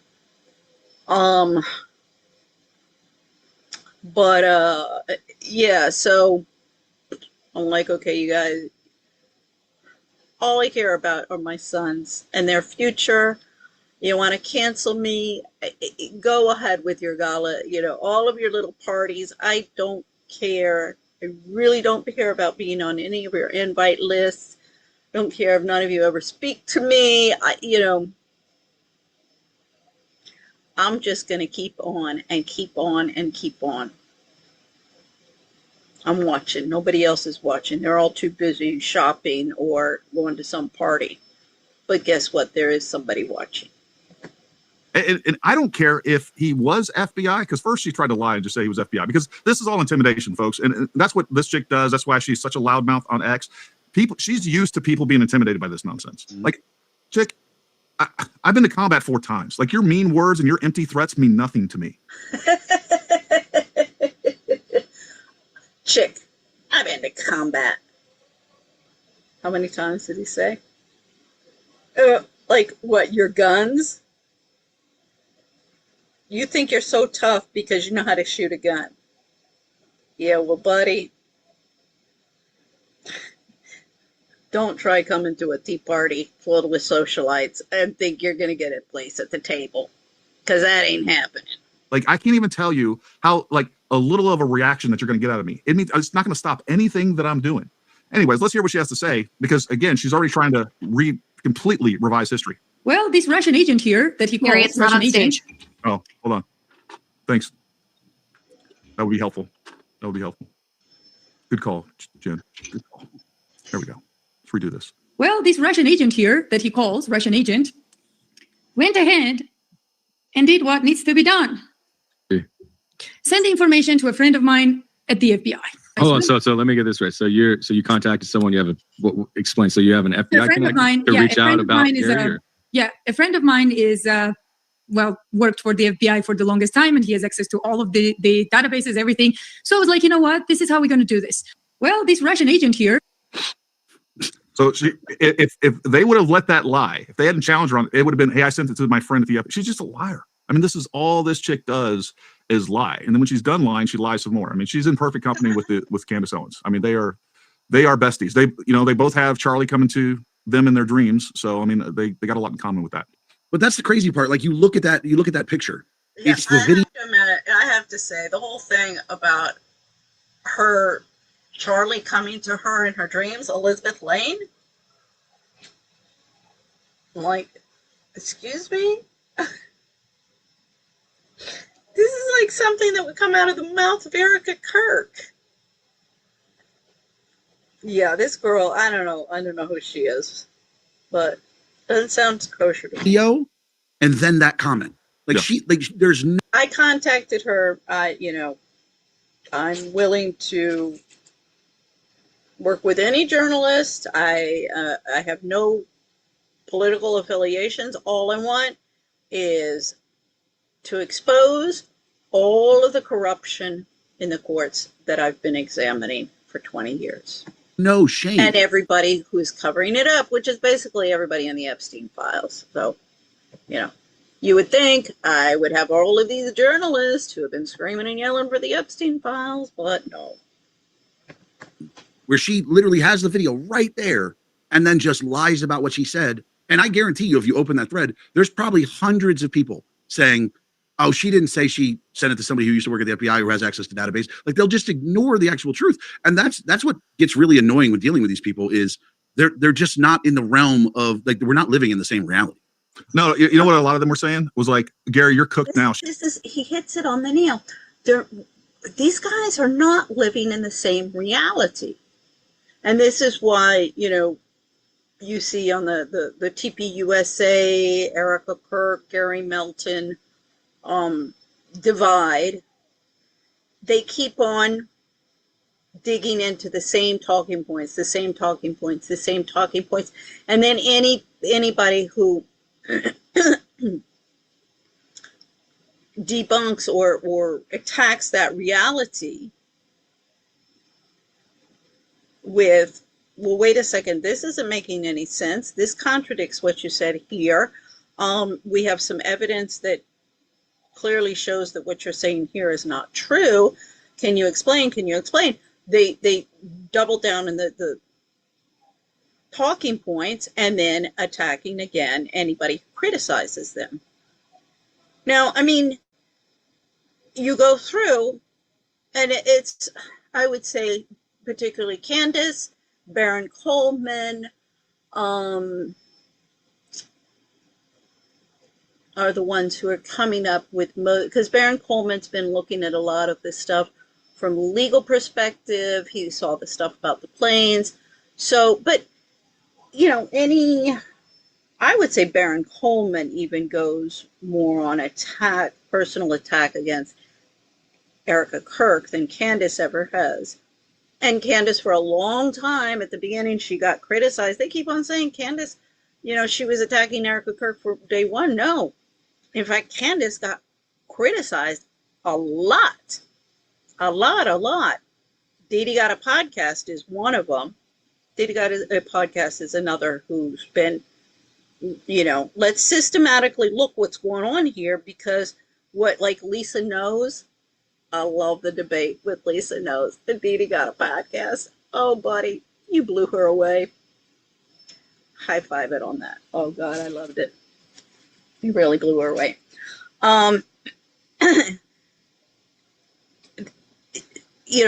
They'll bring out this evidence, but it just keeps on doubling down No, no, no, no, no, no, no, no, no, no, no. They'll never address the Gary Melton side, TPUSA side, Erica Kirk camp. We'll never address any questions anybody has. So they keep on coming out with more and more and more. But never, or as I say again, very rarely, Blake Bedsnar. Yeah, ooh, we're all laughing. Going, wait a second. Why are you suing Candace when it's Blake Bedsnar who has been the one when it's Brian Harple? See how his trigger, his hands on the trigger. I mean, really, it's comical. It's comical. I mean, really, if this case doesn't get thrown out from the beginning, the Brian Harple backed by the Dillon Law Group against Candace Owen and Mitch Snow. I mean, ladies and gentlemen, I think this is going to be better than the fountain fight between Crystal Carrington and Alexis Carrington in Dynasty. I mean, my freaking God, you guys, would you stop wasting money on all this bullshit? Trump won because with a promise to bring manufacturing jobs back to the country, we need infrastructure. We need a total revamp of the economy, and you assholes are wasting money with this bullshit? Oh, it's entertaining. But Americans are fat, lazy, and stupid and watching this shit when they need to be out working and generating a real economy instead of some bullshit GDP with Wall Street up, and away while the country goes to hell. She has a friend at the FBI. That's how they were spinning this. Like, oh, you're cooked now. They're going to report you. What did I do? I'm not the one admitting to multiple felonies and federal offenses in a podcast, you moron. But they will spin it, and then they're freaking clapping seals of an audience. They're all doing that. They're all admitting to illegal activity because it's so common. We'll just say, yep, that was great. She's kicking his butt, and well, we'll see where that goes. Well, and the funny thing is, oh, I'm sorry. Go ahead. Sorry. Go ahead. My favorite is the deputy managing director of the IMF at the 2016 spring meetings. I actually have him on camera in the Q&A sessions. This is the second time I get up in the Q&A session and saying, yeah, the problem I'm having here is I'm not hearing enough about corruption. And the theme of the meetings in 2016 spring meeting, corruption's not everywhere. And he's like, I told Ms. Wilcox in the first Q&A, blah, blah, blah, blah. And I'm just sitting there laughing and going, oh, buddy, you're going to be telling Ms. Wilcox and telling Ms. Wilcox in front of a tribunal? One of these days, I'm going to get you there. And buddy, you're going to be shitting a brick. Asshole. Asshole. They're all assholes. I was just going to say, that was my photo that she posted on that was on her text message. And she was asking for my bank accounts, my social security, my address, my name, I'm a private individual. And what she's doing is doxing and committing felonies. And exactly what is she going to do with that information? Excuse me? Just because you're a private individual doesn't mean that nobody can ask you who you are or information about yourself. You don't have to necessarily give it. Depends on what the circumstances is. But it's not a crime to say, give me your information. I mean, and if you work for the government, oh God, this is something that Oh, don't even start with this with me. If you work for the government, if you are a civil servant, you are to give me your first name and your last name, because Jane in accounting doesn't mean jack shit. Okay? Jane in accounting. I mean, I just use that. Jane in State Department, whatever. No. I mean, when I worked up on Capitol Hill, that wasn't even a question. If anybody asked you for your name, you were under an obligation to give your full name. Name, rank, and serial number, whatever. You want to hide behind names, you can give numbers, but I'm having some problems with it. That's some of the issues I'm having with the police in Spain. But that's another case. Really, that's my case against the Spanish government. But anyway, so this is no. And this whole thing, all of these celebrities out there, private who my husband is, or who my wife is, private who my parents are, no idea who these people are. Now, I grew up with oh, they're from a good family. Oh, they're from a good family. Oh, they're from a good family. I'm like, yeah. My siblings and I would look at each other and roll our eyes and go, huh, if she only knew what the kids are involved in and the parents. Yeah, all of these respectable families. But, the whole thing was, who are the parents, the grandparents, the great-grandparents, where these people come from. There's a reason why societies since antiquity are méfiant, not too sure and questioning about strangers and foreigners coming into their community and starting with some sort of con job or some sort of, trying to dictate things, and you don't know who they are or where they're coming from. No, that's got to stop. You want to be a celebrity? Well, it comes with the territory. It's just, it's the Marie Antoinettes. No, you can't have your cake and eat it too. I'm getting a little sick and tired of all the merch going on. I mean, Meghan Markle, Queen Elizabeth told Meghan Markle about this shit. And all of the Americans playing prima donna social media influencers with their merch would do well to listen to why you shouldn't merch. That's the even better question is, say she did have somebody who would get her that info. What is she going to do with your social security number? Well, she said she wanted to ruin me. Like, she literally said it. It's in the text. Okay, so social security number, no, you're not on an obligation.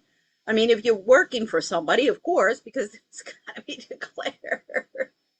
But anybody else, no, social security number, you're not obligated to give. Identity theft all the time. She's going to ruin you?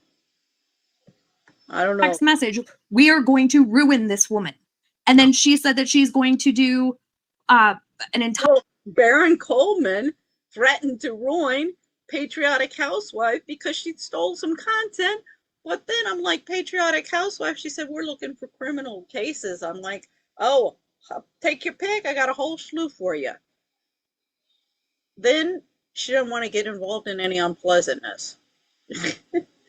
I'm like, and Baron Coleman just ignored me. I'm like, oh, please, you guys, your little country club cult. I'm tired of it. Entire episode on me, who is a private individual.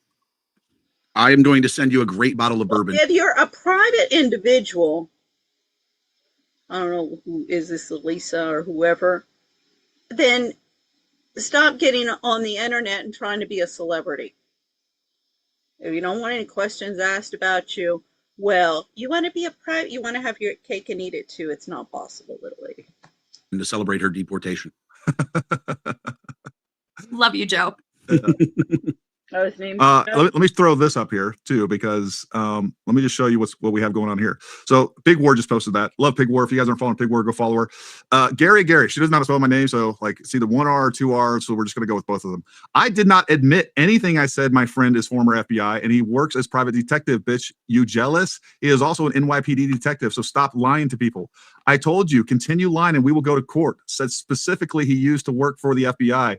God, you super scared, folks. This is a journalist. I mean, this is a serious woman that we should be taking seriously. She can't spell. Again, this is insane. Of course, then I got Buckley Carlson all up in my comments as well. He said, not only do you accuse her of a federal crime, but you post a link that doesn't support the accusation at all. And then you type, Gary, it's not showing on the screen. Dude, I'm hitting the buttons. I don't know what's happening. I'm sorry. I'm trying to make sure you're doing it right. No, I'm look. We are former Army. We are supposed to be technology agnostic. Exactly. Not only do you accuse her of a federal crime, all of a sudden Buckley Carlson's coming to her rescue. Never talked to this guy. First he starts off calling me a fraud. And then you tag the DOJ and the FBI director, which is by any standard, but surely the vaunted Green Berets, egregiously brown-nosed, full pussy actually. Foreign malign influence operation. Please elaborate. What do you want me to do, Buckley? What do you want me to do? You want me to just grab some kit and go kick in her door and do what we do? No, I'm first of all, I swore to protect. Oh, do what you do. Is that what you do, Gary? Just go and kick in somebody's door whenever you don't like something? Huh. That's interesting. Right. To defend this country from enemies, foreign and domestic. I see her as an enemy. Look, I don't know if she has direct connections or not, and I don't really care.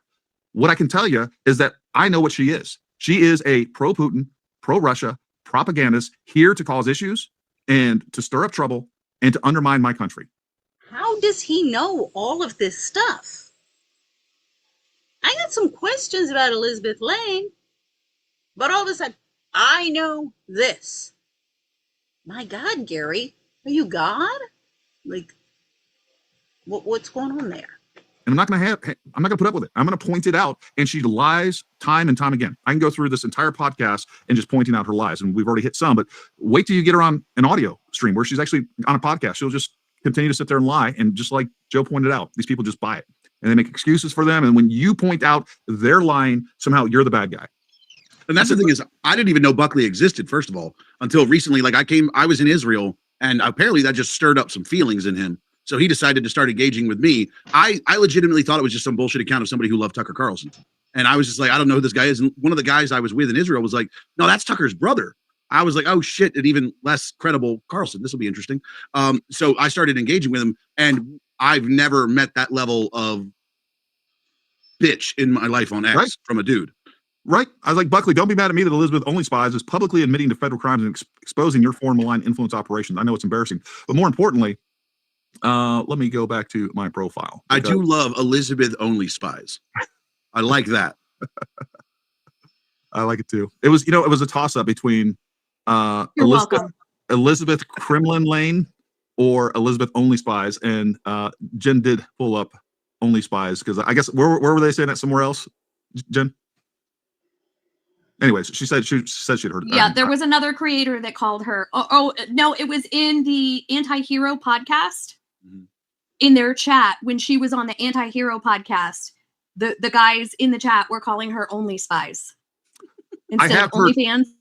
I have heard from guys that are deep in this, the dark intelligence world, that the one way that you can tell if someone is a foreign malign influence agent is whether or not they can pronounce agent or patriot. They are attacking patriots. They are attacking patriots. They are attacking patriots. They are attacking patriots. They are attacking patriots. They are attacking patriots. She can't spell. She can't pronounce basic English words. I mean, this is again, you couldn't find a better friend for Candace Owens. They have so much in common. It's not even funny. Jesus. Good fun. She's just, and I got to say, I can't tell if the co-host on that show was trying to save her or was trying to hang her out to dry. Because like he asked her that question. And I think he was like, I think he heard her say that and was like, that's a really bad thing to say out loud. Like, and show your phone. Like you're out. Like you literally showed your phone with this. And it had prior text messages on it too. Like I can't tell if he was trying to save her or not. I think he was just caught off guard by it. I don't think it was trying to save her or cover for her. It was like, wait, what'd you just say? What'd you say? Because you and I, we were talking to somebody like, hey, you know what? And she's trying to do this as a flex. You know, it's like, yeah. I know people in the FBI. My friend's FBI, and this is how we're going to do this. And, you know, he has access to all these databases, and he's just going to legally throw these queries for, you know, American citizens. Like, get out of here, woman. And that's the thing is, like, those of us who served, we all have people who probably still work in the community. The one thing we never do is we're not going to ask them to do illegal shit, first of all. But the one thing we're not going to do is hang them out to dry, because that's going to be the. Oh, yeah. We're not going to ask them to do any illegal shit. That's all you guys do. First question when the FBI comes to her door is, I want to see that phone. I want to know who that contact is, because I want to know whether or not that dude's life is also over. Yeah, because you know what they're going to do? They're going to show up with a warrant for that phone, and that's where it's going to start. And they're going to freaking exploit that phone. They're going to find out exactly who that person is, what they're doing, what ties they have, if this is true. And then she has the eye of Sauron on her, no matter what. I don't care if she's lying. Like, now you have people paying attention to you that you probably didn't want paying attention to you. I do want to play this real quick. She is with Bucky Carlson. And where she's calling for an armed revolution here in the United States. Here's this chick. This is what pisses me off the most. I don't care if she's from Georgia or from Russia or anywhere over there. She's clearly somewhere from the Soviet bloc. And she loves Putin. She loves Russia. There is no way that she wouldn't be in jail and or even being tortured, getting away with saying the things that she says about my country in this country that she's advocating for and against the person. She talked about Putin the way that she does Trump. She talked about Russia in Russia the way that she does the United States, while saying, hey, you know what? America is great. Like, she would be locked up immediately. And then she wants to come out, and it's not just me. There's other, like, her and Candace, they talk trash on veterans all the time. And here they are, they're accusing the military of killing Charlie Kirk. Like, if that doesn't outrage you as an American, like, I don't know what will. Well, yeah, it does outrage us as Americans that the military has been involved, the military-industrial complex, the CIA, you know, all of these agencies have been involved since the 70s, the MK Ultra. Yeah, it's angering everybody that they would be involved in all of this. You know, well, even World War II, Pearl Harbor, they knew that was coming. So even World War II, but let's just start since World War II, the Korean War, the Vietnam War. All of these wars have not been about promoting democracy, defending the United States. It's all been about building the military-industrial complex and fleecing the taxpayers and imperialism, concentration of wealth. I mean, the military has been treasonous for generations. I mean, you talk about your stolen valor. This is not the United States that the founding fathers fought and died for. Risked everything so that a bunch of social climbers could come after them and use the military as a social climbing tool from taxpayers' hard-earned money. Yeah, it's disgusting. It really is disgusting. Let's hear that. Well, that's the insanity to me with the claim of the U.S. military being involved in the murder of Charlie Kirk. Yeah. As somebody who, like, I love Charlie. I thought he was a wonderful human being. I had the pleasure of getting to talk to him many times. And if I honestly had that thought in my head, I mean, I'm going to war with the American government at that point. Like, that's going to be the only focus of my life, is if I think that see, they can't admit it, because if they admit that their side, that the military is involved in subversion of the U.S. Constitution and assassinations. Buddy, this goes back to JFK, RFK. There's lots and lots and lots of these shootings that got lots and lots of questions. Now, you want to stick your head in the sand like an ostrich and just say, oh, if I thought that was true, then I would have to go to war with the American government or against the American government. See, This is why they will not and cannot admit these military guys, these podcasters, these military podcasters. Of course, there's this conflict of interest. They're always going to support the narrative of the military industrial complex, of the oligarchs, of the warmongers. Conflict of interest. They shouldn't even be here. They have no business being social media influencers. The government killed my friend. Yeah. And so to believe that and still just conduct business on a daily basis like a normal human being, I'm not capable of that level of self-control. Yeah. No, I couldn't agree more. Let's hear what she has to say about this with old Buckley Carlson himself. Well, in doing so. Listen, I have an idea, okay? People get very weirded out about this stuff, but I don't know how much you know my character, but I just don't care. I always say what I think and let the consequences apply. I believe that the only option we have here is a revolution. So somehow American people have been conditioned into believing that violence is always bad. It's always bad. Really? Because history only proves that without violence, there is no change. I mean, argue that, please. You know, like our country was founded on that. We literally went violent against Brits. And that's why. Yeah, I'm having a problem with what she's saying here as well. I have to agree with him here. Elizabeth Lane, yeah. You want to expose stuff, you give me a platform. Okay? You stop silencing me.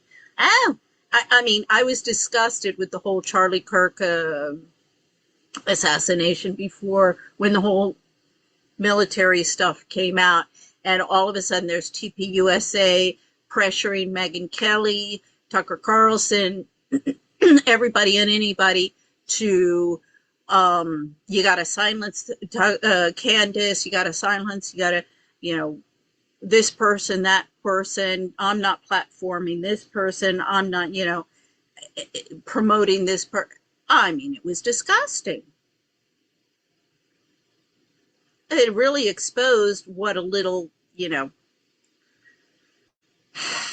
high school cult type of thing they got going on here amongst the different podcasters. They really played their hand and exposed themselves. But this calling for violence.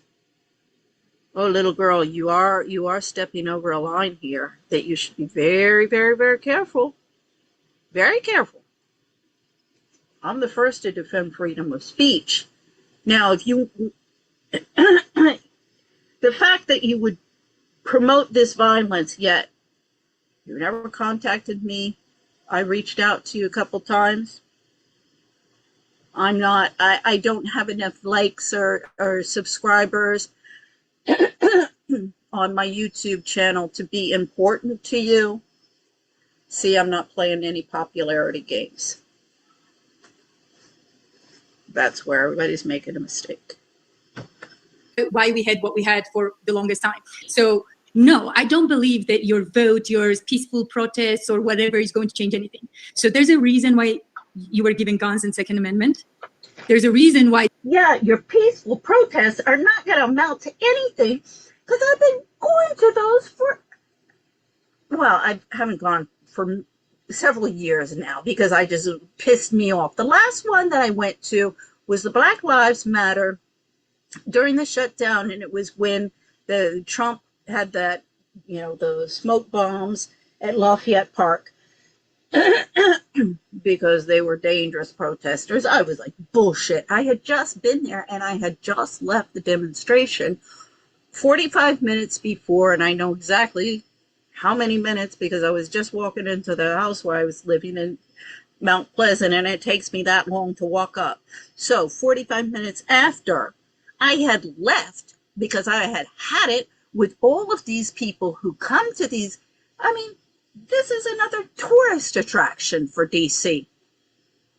They come here so they can go to the social event gathering of the demonstration, take a couple of selfies with their friends, stick it on Facebook, and say, look how cool we are. I'm like, I go to these things, I'm like, who's organizing this, so who's the organizer, who's the leader, can we talk? I've been working on problems in the courts for a long time. My specialty is family courts, but there's some overlaps. Can we please talk? Can we please, build some coalitions so we can try? I'm trying to get up to Capitol Hill. I've got letters and letters and letters, and you can see from the phone calls, but they don't pay any attention to me because I'm just all by my little lonesome. And then you get a little clique of little ladies who want to get invites to all of the parties up on Capitol Hill, or who are making matters worse. Moms for Liberties is one. She just wants to dance a jig with Trump and get a little seat over at the Heritage Foundation. Then you got the Federation of American Women's Clubs overseeing Paula Lucas, who, since Carolyn Maloney and her American Abroad's bullshit, just want to get on the invite list as well. This has got to stop. Of course, the peaceful demonstrations don't go anywhere. Because you got so many goddamn nonprofits out there with people that they just have it so they can pay. Oh, I can pay my trip here. I can pay my hotel. I mean, what do you think Erica Kirk's nonprofit was paying? Under $50,000. She kept it under the radar, but it was enough to pay here and there for a trip or two. Or her apartment in New York or whatever. But it's certainly, a nonprofit is not supposed to be paying that, but that's what they're doing all the time. So of course, the peaceful protests are not working because none of the people in those protest want to do anything but get on an invite list or promote their newest book. This was put in your constitution, right? Folks, if this isn't Russian propaganda, anybody that knows what Russia's been doing for like the last 60 years, they've been using our own freedoms against us. They're the ones that have, pushed all the racial division back, going all the way back to the 60s and civil rights era, telling, the Black Panthers and other groups and all these other communists. Oh my God. Black Panthers, that was CIA. And I mean, Russian propaganda. You know what? I think the Russians are probably like, you know what? The Americans are doing a good enough job of it on their own. We really don't have to spend any of our own money or resources. They keep on shooting themselves in the foot and the head and let them self-destruct. If your enemy is self-destructing by themselves, you really don't have to get involved. You just have to sit there with your arms crossed and wait until they finish, and then you just step on in. Asshole. Groups that you need to arm yourself, that you need an armed revolution. Folks, this is cut and paste from one op to the next. And it's so obvious when you see, and I'm getting ready to build this. We're going to build out a link chart, Joe, and I'm going to show everybody exactly all these people that are in this orbit, that are pushing the exact same narratives over and over again, like a self-licking ice cream cone. And just like you pointed out, like we have Buckley Carlson going on her show, Tucker Carlson going on her show, Candace Owens going on her show. I'm surprised Joe Kent hasn't went on her show yet, but all these people are going on. Tucker and Buckley Carlson on her show. I mean, that's making my raising my eyebrows. I can tell you that. All on the same shows and pushing the same narratives. Particularly since Tucker and Buckley have ignored me. The American white privileged prep school girl and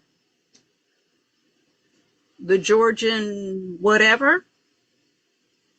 What's going on here, Tucker and Buckley?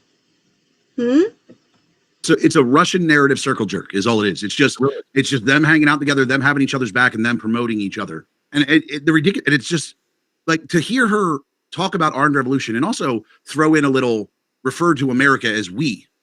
Like she casually referred to America as we, and it's like you cannot have anti-American bias of that's so obvious and be we. Yeah. That's just not the way it works. No, I couldn't agree more. Let me throw. I am sadder in my life now that I'm having now known that Buckley Carlson exists, because like I was perfectly happy being ignorant of his existence. Well, that was one of my responses to him. I was like, you're this beta male that You're sadder in your life because Buckley Carlson exists? My God, buddy. You really need to get a life. nobody would even know about, except for the fact that your brother Tucker Carlson exists. Like that's the only reason. Like you've never done anything. You've never served anybody. You've never contributed an ounce to society. The only reason anyone even knows who you are is because you're Tucker Carlson's brother. Let's listen to some more. The asshole.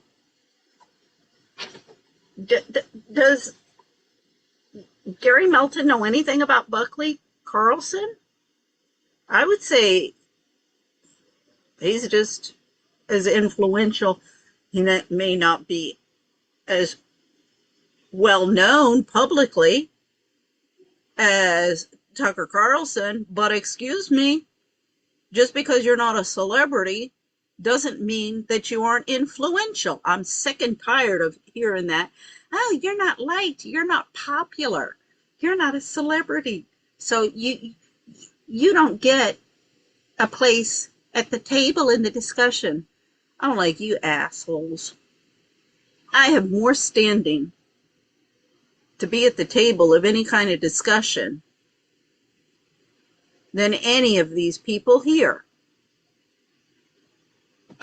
And I will just say, I don't know if you do apparel, but I did see somebody in your chat said we need an Only Spies shirt with her silhouette. I'm just saying that's a brilliant idea. Well, let me remove this real quick. We got Jen has this. She found this somewhere. Only Spies. Oh shit. No, I made that. Oh, she made that. There you go. That is wonderful. Although I gotta say, you definitely made her look too hot. Well, that's the actual photo of her. That's been. I pulled it directly off of her. Excuse me. She's an attractive woman. Ding, ding, ding, ding. Newsflash. Honeypots, they don't usually go and pick out the ugly ones. They usually go for like the top models, the beautiful ones. If you didn't notice, you catch a lot of flies with honey. Off of her website. Yeah, that's like her Patreon, her members only. Oh, that's her bordering on. I don't say anything smart. So I mean, hits and subscribe. Gotcha. No. Gotcha. I know those women. This woman is an intellectual. Like she is a hard hitting journalist. I mean, this is what this woman does. You should see her write. I mean, it is like she's not an intellectual. I've never met a journalist who has an intellect. It's amazing what you can write.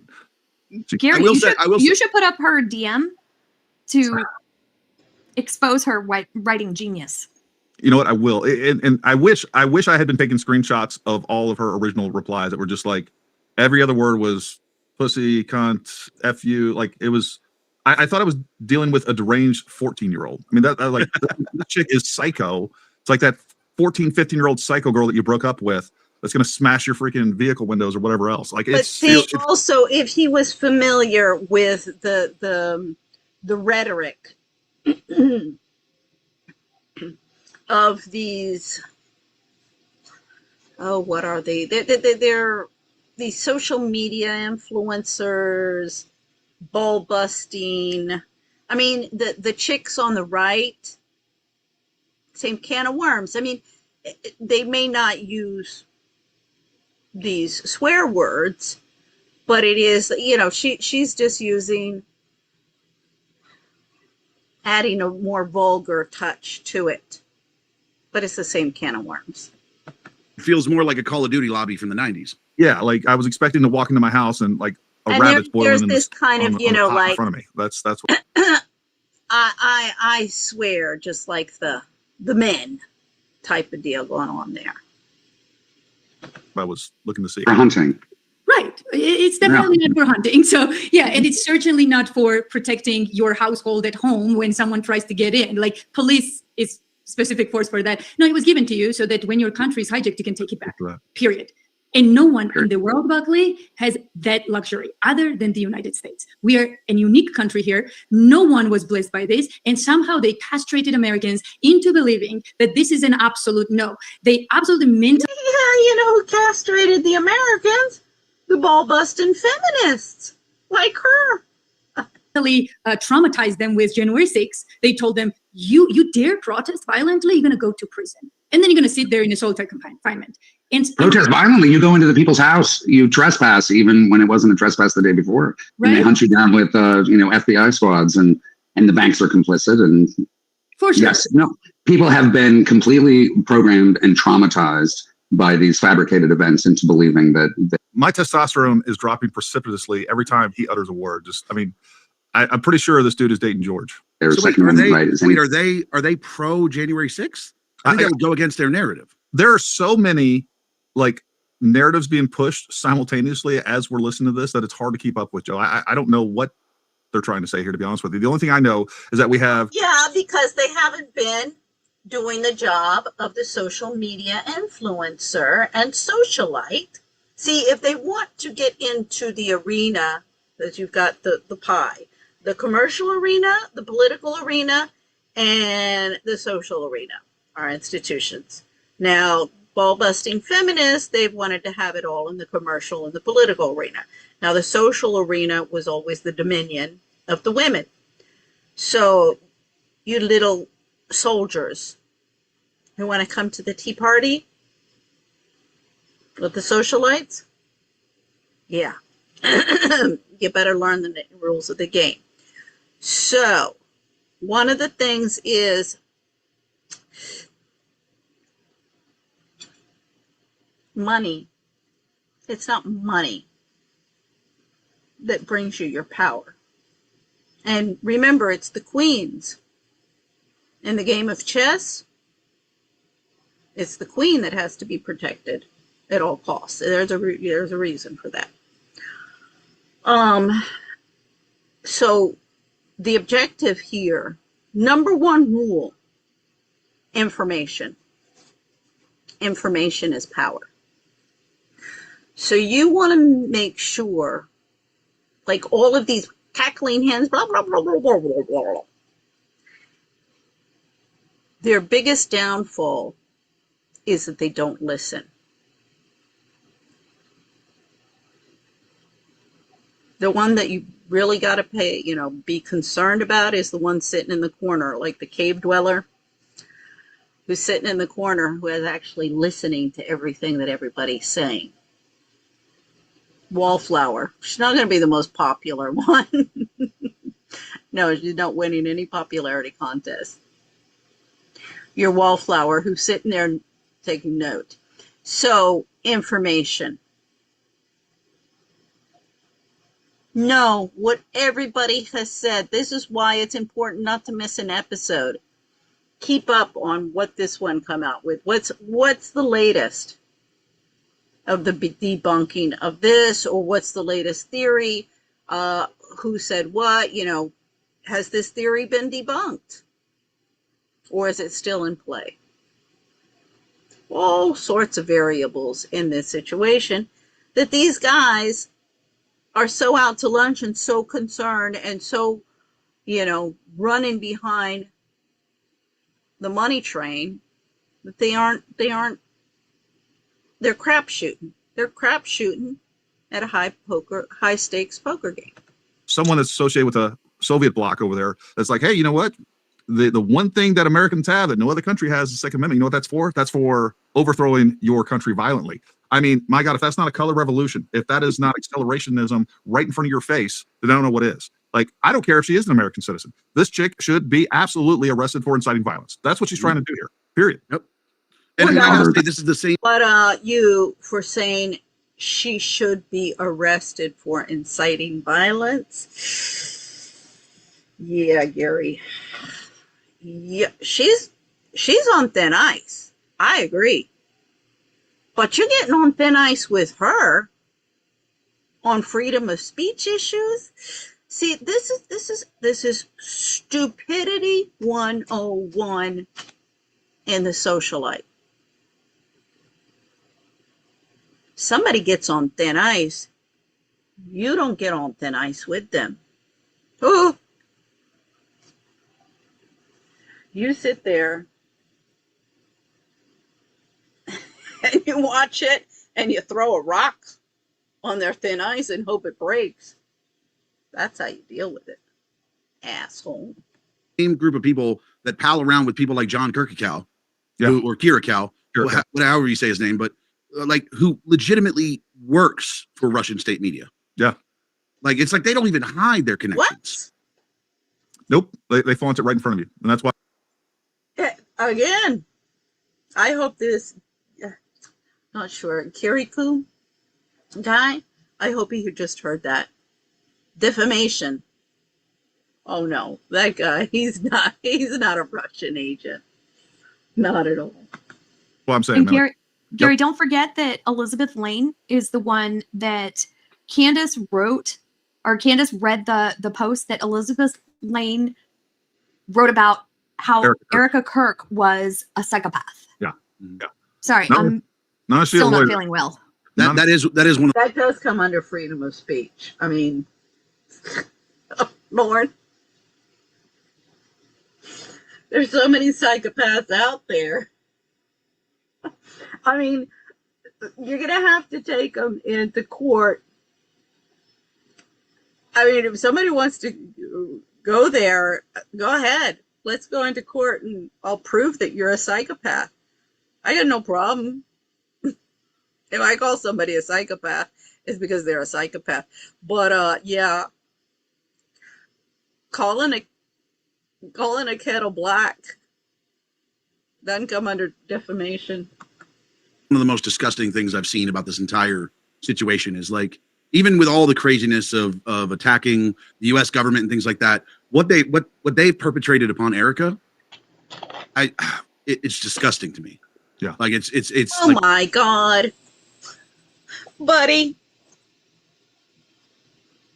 are you kidding? Amongst the socialite, the Capote swans, let me fill you in on the little games. Okay, so first you want to read The Prince by Machiavelli. Okay? When I read that, I was 16. I was like, yeah, that's pretty much how the world works. So then, like, okay, so with the Capote swans, what happened was you had Anne Woodward. Anne Woodward, she was a showgirl, a social climber.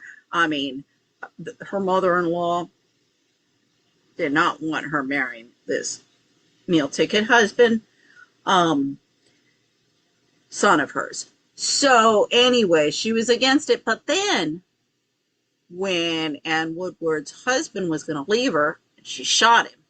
She shot him dead with a shotgun.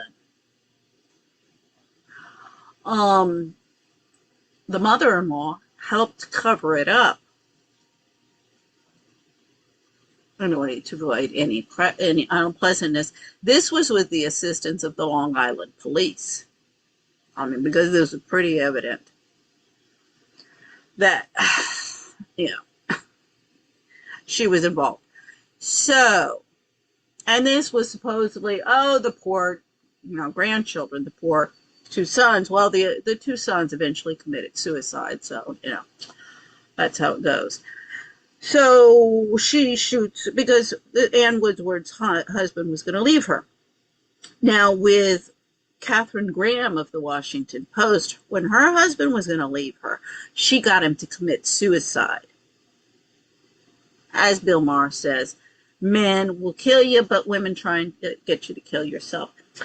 And then there's another, that kind of gives you the rules of the game of what's going on here in case you hadn't caught on by now.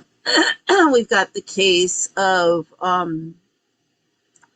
King Juan Carlos of Spain.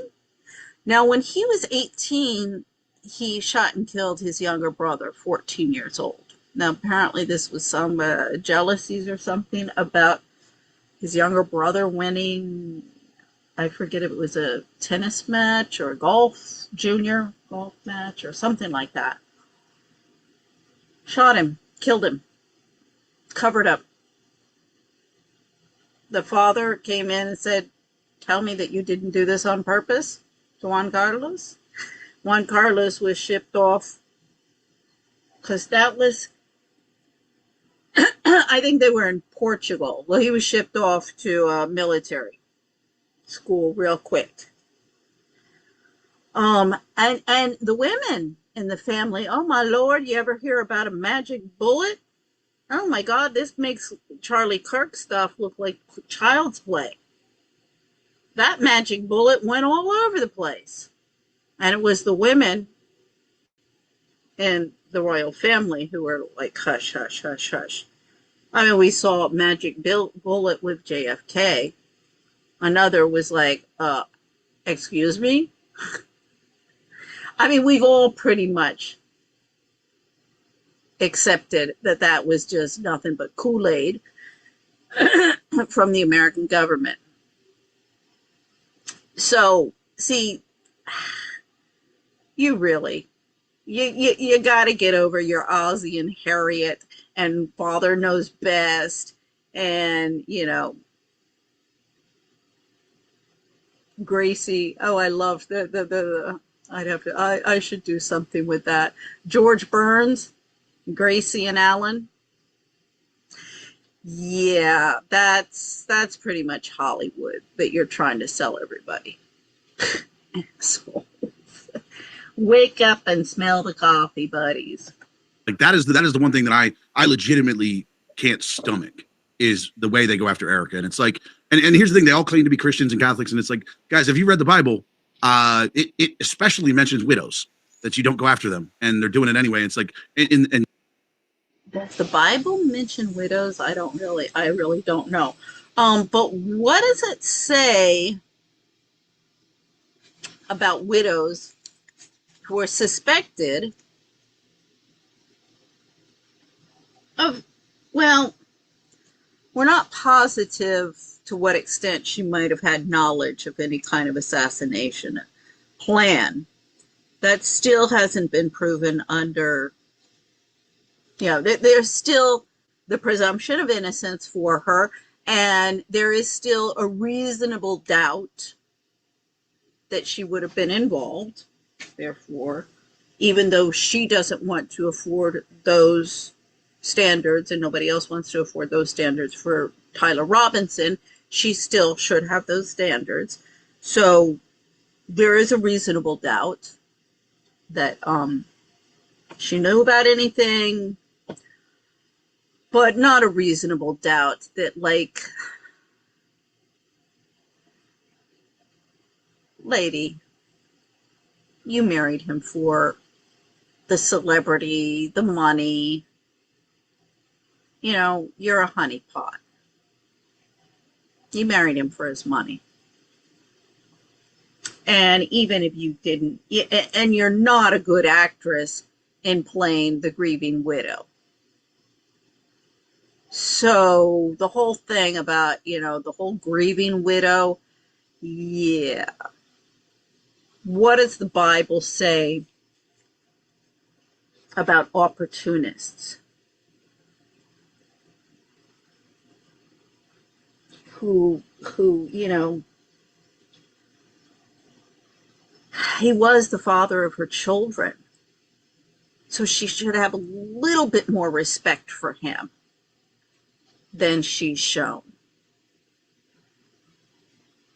This whole thing of the grieving widow, absolute. Yeah, I don't think that's, I'm not sure if that's in the Bible anywhere. You'd have to, can you like bring a, you know, quote? They usually say John whatever when they pull out their Bible stuff. So if you could quote it, that would be helpful, buddy. And using the name of religion, it's like I'm not a deeply religious person, but damn, like if you're going to claim to be, like I get all the craziness and trying to get views and stuff, but to try to tear down a widow just drives me insane. Well, the other thing too is like we're a nation. People, particularly these televangelists type of thing, like TPUSA, most of it's just a facade. I mean, the ones who pull out their Bible and start screaming, from the top of the rooftops about how Christian they are the ones you usually have to watch back with. I've been around a lot of those in my life. That's why I kind of thought the liberals, with their human rights, their secular human rights, might be a little bit different, but unfortunately, same hypocrisy. That's what's concerning. And this founded on some basic principles. And all throughout my life until up to this moment, it's been like, hey, you don't accuse someone without clear evidence that they're guilty of anything, much less murder, much less conspiracy to kill your husband. And then they go back and they pull out all these things and trying to find these things. You don't accuse. Who are you talking about? Who is accused? There's Blake Bednar, who has accused Brian Harple of pulling the trigger on the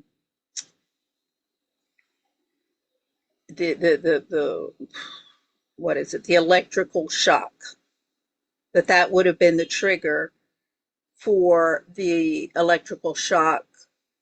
They think, I mean, the theory that makes the most sense in terms of what the acoustics have been showing. I'm sure these guys have never examined this evidence. It is evidence. I mean, the acoustical stuff that they've done, that's pretty impressive. John Bray has really done a deep dive in all of this stuff.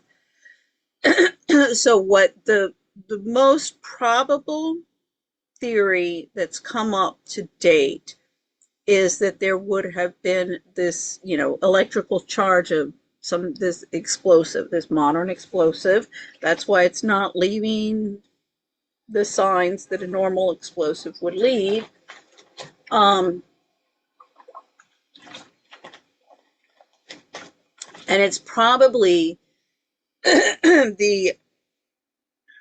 it seems to be the cross. And that's also, there was a lot of stories about the cross. Like Erica was mentioning the cross. He picked up the cross.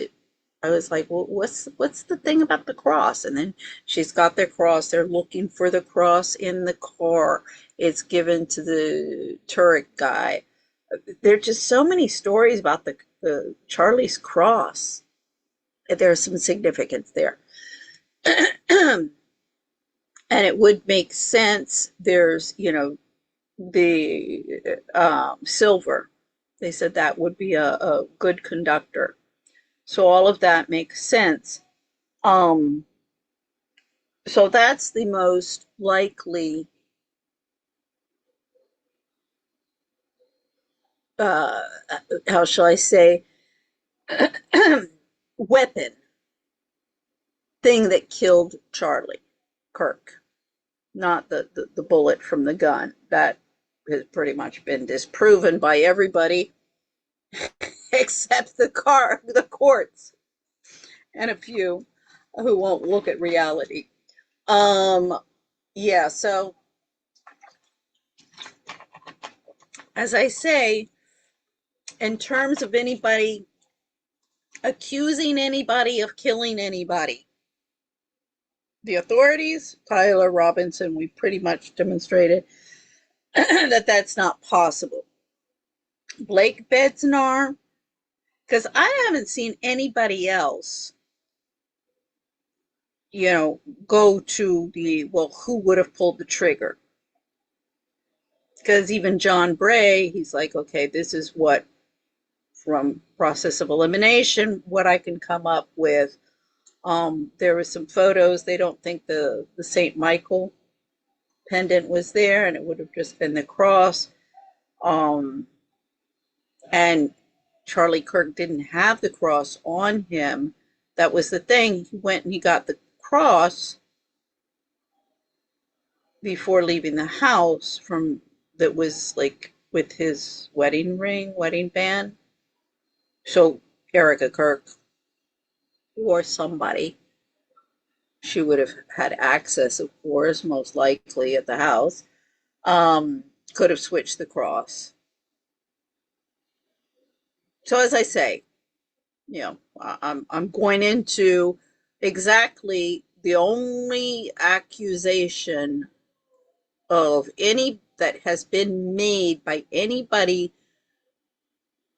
of who murdered Charlie Kirk would be the authorities, Tyler Robinson, or Blake Bedsnar of Brian Harper. So I don't know what these guys are going on about, accusing people of accusing somebody of killing Charlie Kirk. Nobody's got enough information. Everybody's still scratching their heads going, well, we know this, we know that, and we know this, and we know that. But we still can't figure it out. It's called an investigation. It's like, oh, she lied. She said she hadn't dated anyone in New York for 5 years, but she was actually dating this other guy. Was that guy in New York? No, but she lied. She lied. And oh my God, did you see the sparkly pants that she wore? Like, oh, evil. And did you see how she completely changed? Amfest. Manners and etiquette. You want to be a social media influencer? Excuse me. Emily Post, manners and etiquette. My Lord. No, that is totally inappropriate.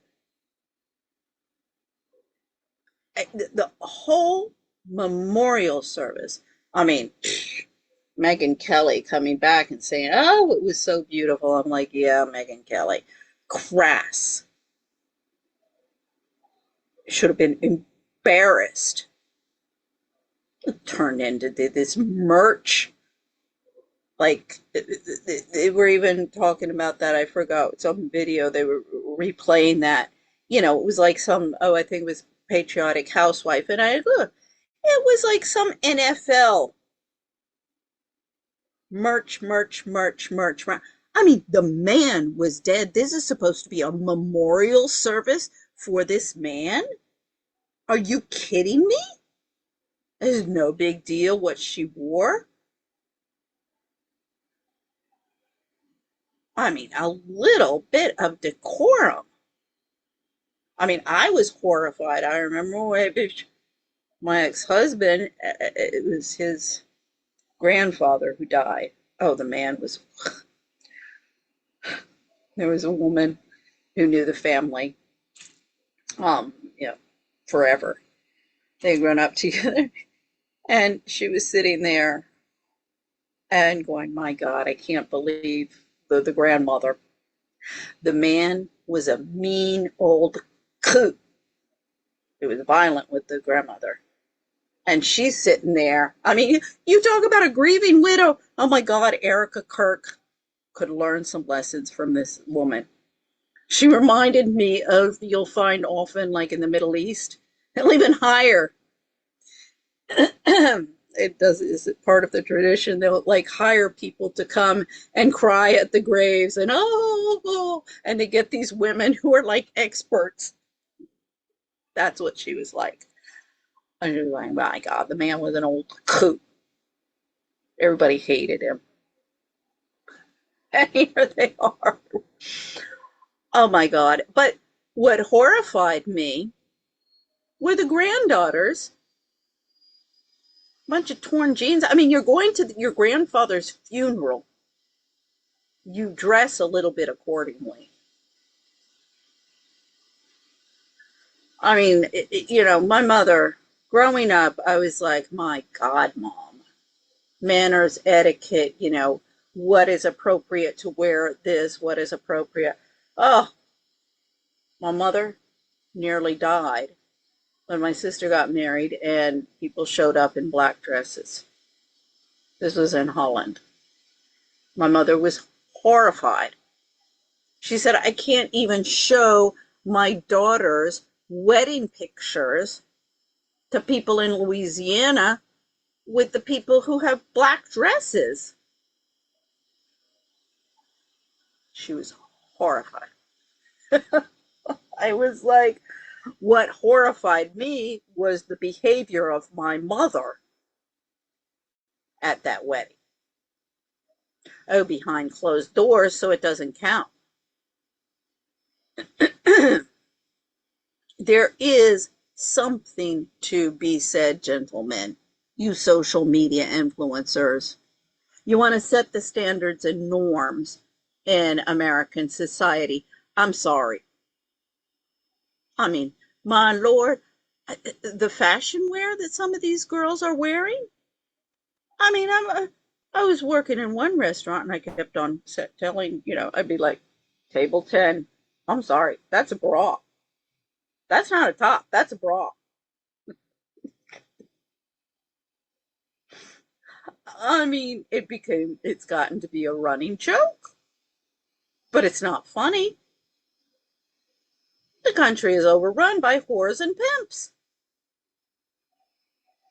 Well, these gentlemen think, oh yeah, Erica Kirk coming out in sparkles all over the place, looking like some gold digging whore at her husband's memorial service. Oh no, excuse me. Was that I think she wore the white. That was another thing. White at your husband's memorial service? See, that's another cult thing. That's another, See, these gentlemen don't understand these things. Yeah, well, obviously, look at how they're dressed. Gentlemen, manners and etiquette. Manners and etiquette. I mean, there has to be a minimum of standards if you're going to call yourself civilized. 2025 with all those pyrotechnics, and then you go back and you look at, Amfest 2024, 2023, Charlie coming out, pyrotechnics going everywhere, smoke everywhere, and it's like how do you people just lie like this? And then when confronted with those lies, you feel like you're taking crazy pills because the excuses they make, the way that they cope around it, and I don't know, man. I don't know what you find what that whole pyrotechnic, all these like fireworks. This is undignified. This is a man's memorial service. Now, I'm not advocating for something like, you'd find in Italy in some village where everybody's dressed in black and you're just following some cart with the coffin and a horse down the road. It doesn't necessarily have to be that dramatic, but a little dignity, gentlemen, a little dignity. You can't imagine the amount of emotional strength it must have taken for, because I was at Amfest. I cannot imagine the amount of emotional strength it took for her to get through that. Like, this is her husband's baby. And that's where people crack me up. Like, people started talking about who's profited more from Charlie's death, Erica or Candace. And it's like, you do recognize Erica was married to the guy. She had all that shit. That was hers. They're a nonprofit organization. She has a salary. She doesn't make more. Yeah, but that's hers. It's a nonprofit organization. It's not a business. I mean, Baron Coleman has brought this up many a time. You want to start a business, you start a business. And they didn't produce anything. You can start a business as a social media influencer, and you're not producing anything but propaganda, just like you guys. But they're not producing anything. So it's not hers. And yeah, effectively, if she hadn't come in as the CEO, she wouldn't have gotten a salary. Of course not. She would have been totally out. It's a nonprofit. It doesn't belong to anybody. More money because based on freaking donations. But you know who does make more money based on clicks, views, super chats, selling merch, getting sponsors to come on and do ad time. And wait a second. Why should she get donations? Why should this organization get donations? Tax-deductible donations if they're dispersing misinformation or propaganda or involved in political activism work. yeah, that's not allowed. Candace Owens, like they're a 501c3 and a 501c4, TPUSA and TPUSA Action. Yeah. And like the dumb things these people say, like they just like they come up with the wildest crap when it comes to whether it's the ballistics of this, whether it's the evidence presented. Well, that's why I loved your original video. Like you actually went to Utah. Yep. And I remember that was one of the first times I saw like your live broadcast. This obsession of if you don't go to Utah and actually visit the crime scene, Severmog pulled that out, that, oh, I went to Utah and I saw the crime scene. Like, yeah, you saw it after it all been paved over. Like nowadays with the 3D, there was one guy, I think Gary Melton brought him on. I mean, it was amazing. All of these guys, you don't have to go there to see. I mean, okay, if you have the money and time, more power to you. But for me, it's a lot of expense for, I don't see exactly what you are accomplishing. I mean, the ones who have done it to go to the trials, okay, granted. But just to go and walk around UVU campus, say, oh, look, I've been here, so now I'm an expert. I fail to understand the connection. Really don't. When you were like, oh, how did he get up to the roof? And you were just like, well, he took these fucking stairs, these concrete stairs right here, and walked up here because everybody can do this. Well, we all knew that. Yeah. And people were blown away. They were like, and then I watched Candace go, oh, he must. They were blown away? No, they weren't. We all knew that from the beginning. I mean, have been Spider-Man, and it was like, fucking Gary showed you the stairs. He didn't have to like snap hook up there and James Bond it. He just walked up the fucking stairs. And she's still pushing that. She's still saying, "Oh, well, you want us to believe he scaled the roof like Spider-Man?"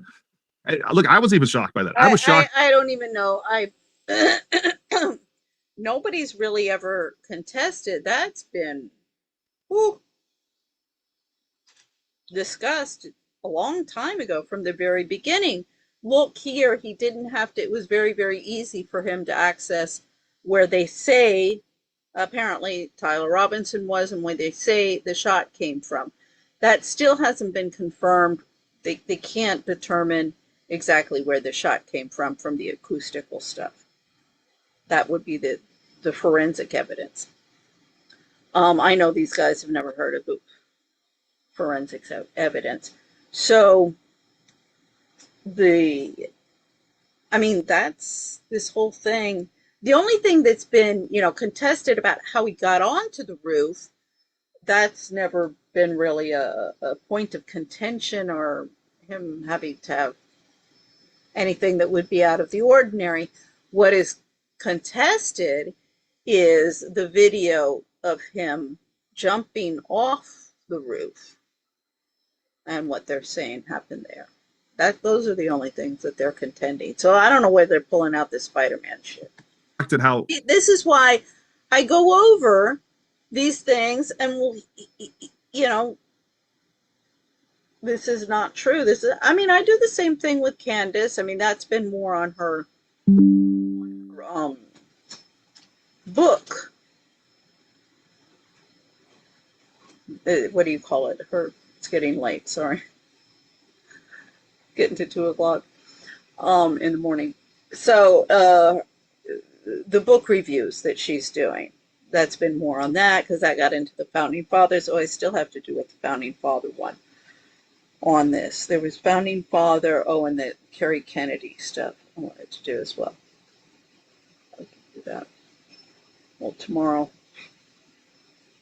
It is tomorrow. So yeah, okay, I digress. Let's finish this up. I'm not gonna go on more here because we're gonna go on. You get the idea. We can keep on going on and on and on. Like that trip to UVU. If you think you know anything about this case, you have any opinions about this case, and you haven't been to UVU, like you're a moron. Like you need to at least go there or at least watch my videos. It gives you some additional perspective. See, you're a moron if you don't go to UVU. Or at least look at my videos. I'm like, you pretty much got a lay of the land, you don't have to go to UVU to do this. And then you're a moron if you don't. I mean, calling people names. Of what was going on. But the thing that struck me was that it was just so easy to do. It really was. It was so much simpler than even I had it kind of going through the charging documents. And that's what I wanted to do. I wanted to go there and see if, because it was easy to get on the roof. This is more proof that Tyler Robinson did it. I fail to make any kind of connection there. if I believed what the charging document said. And I was very skeptical. And then, after going there, I talked to like 5 or 6 eyewitnesses while I was there on the ground. I had additional ones come on my show. I've had like 5 or 6 eyewitnesses on the show. And that's the other thing too. It's like you get an eyewitness on there, and the moment that eyewitness had 5 or 6 eyewitnesses on his show, not to my knowledge. I'm not sure. I would like him to name the people. I don't know who he's talking about. is not saying what these people want to hear. They're like, oh, this person's was part of it. Like, how many people? I would like to know. I would like to hear some sort of coherent theory of what took place. How many people were involved? How many? Yeah, well, if you had been listening to all of the podcasters, you would have heard a coherent. I mean, you just had to, because there were a lot of people coming out with speculations. Of course, speculations occur since nobody trusts the authorities anymore because they're not trustworthy. And you're like, wait a second, what they're telling us is impossible. So this is obviously a lie. So we're going to figure it out by ourselves because we're not trusting them and we're not idiots. We're not drinking and we're not passing out Kool-Aid. So we're going to figure it out ourselves. Yeah, a lot of speculations. Lots and lots and lots. I mean, my favorite was all them shooting through a watermelon. What was the objective of shooting through a watermelon? Yeah, some of the things that they, their experiments, whatever, that's freedom of speech or whatever. They want to get out there. I mean, all of the ballistic guys were shooting, doing all sorts of experiments. This is what's called forensic evidence. CSI. I mean, I have to admit that television show, chapeau, in terms of their what do you call that? The special effects, the showing how the bullet goes here and there and stuff.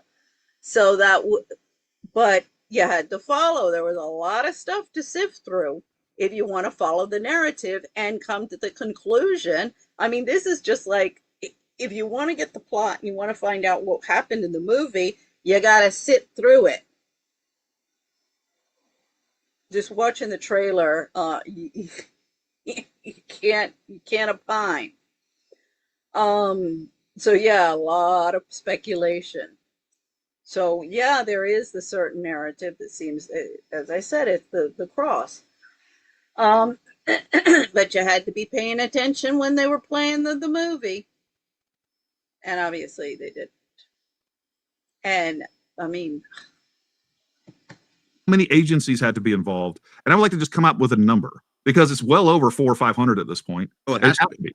I mean, if you just look at the amount of people that were dressed like Tyler, 400 or 500 agencies.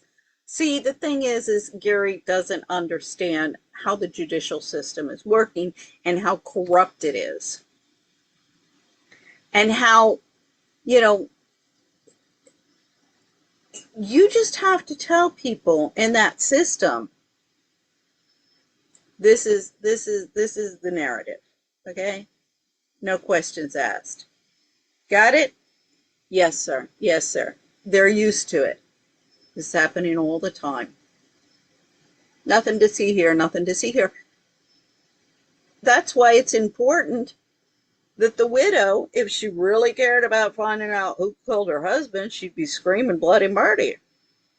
But no, she's drinking and passing out Kool-Aid. That's why people are suspicious of what she's doing. So anyway, I'm going to leave it there with these guys. But I was like, you got to be kidding me, you guys.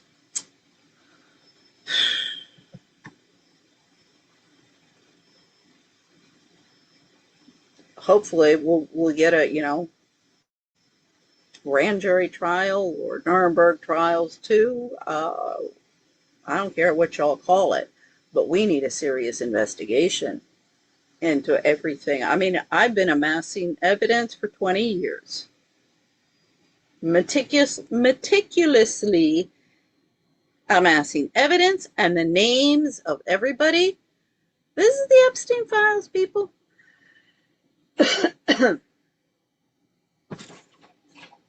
All of these people I know. They wanted to cancel me.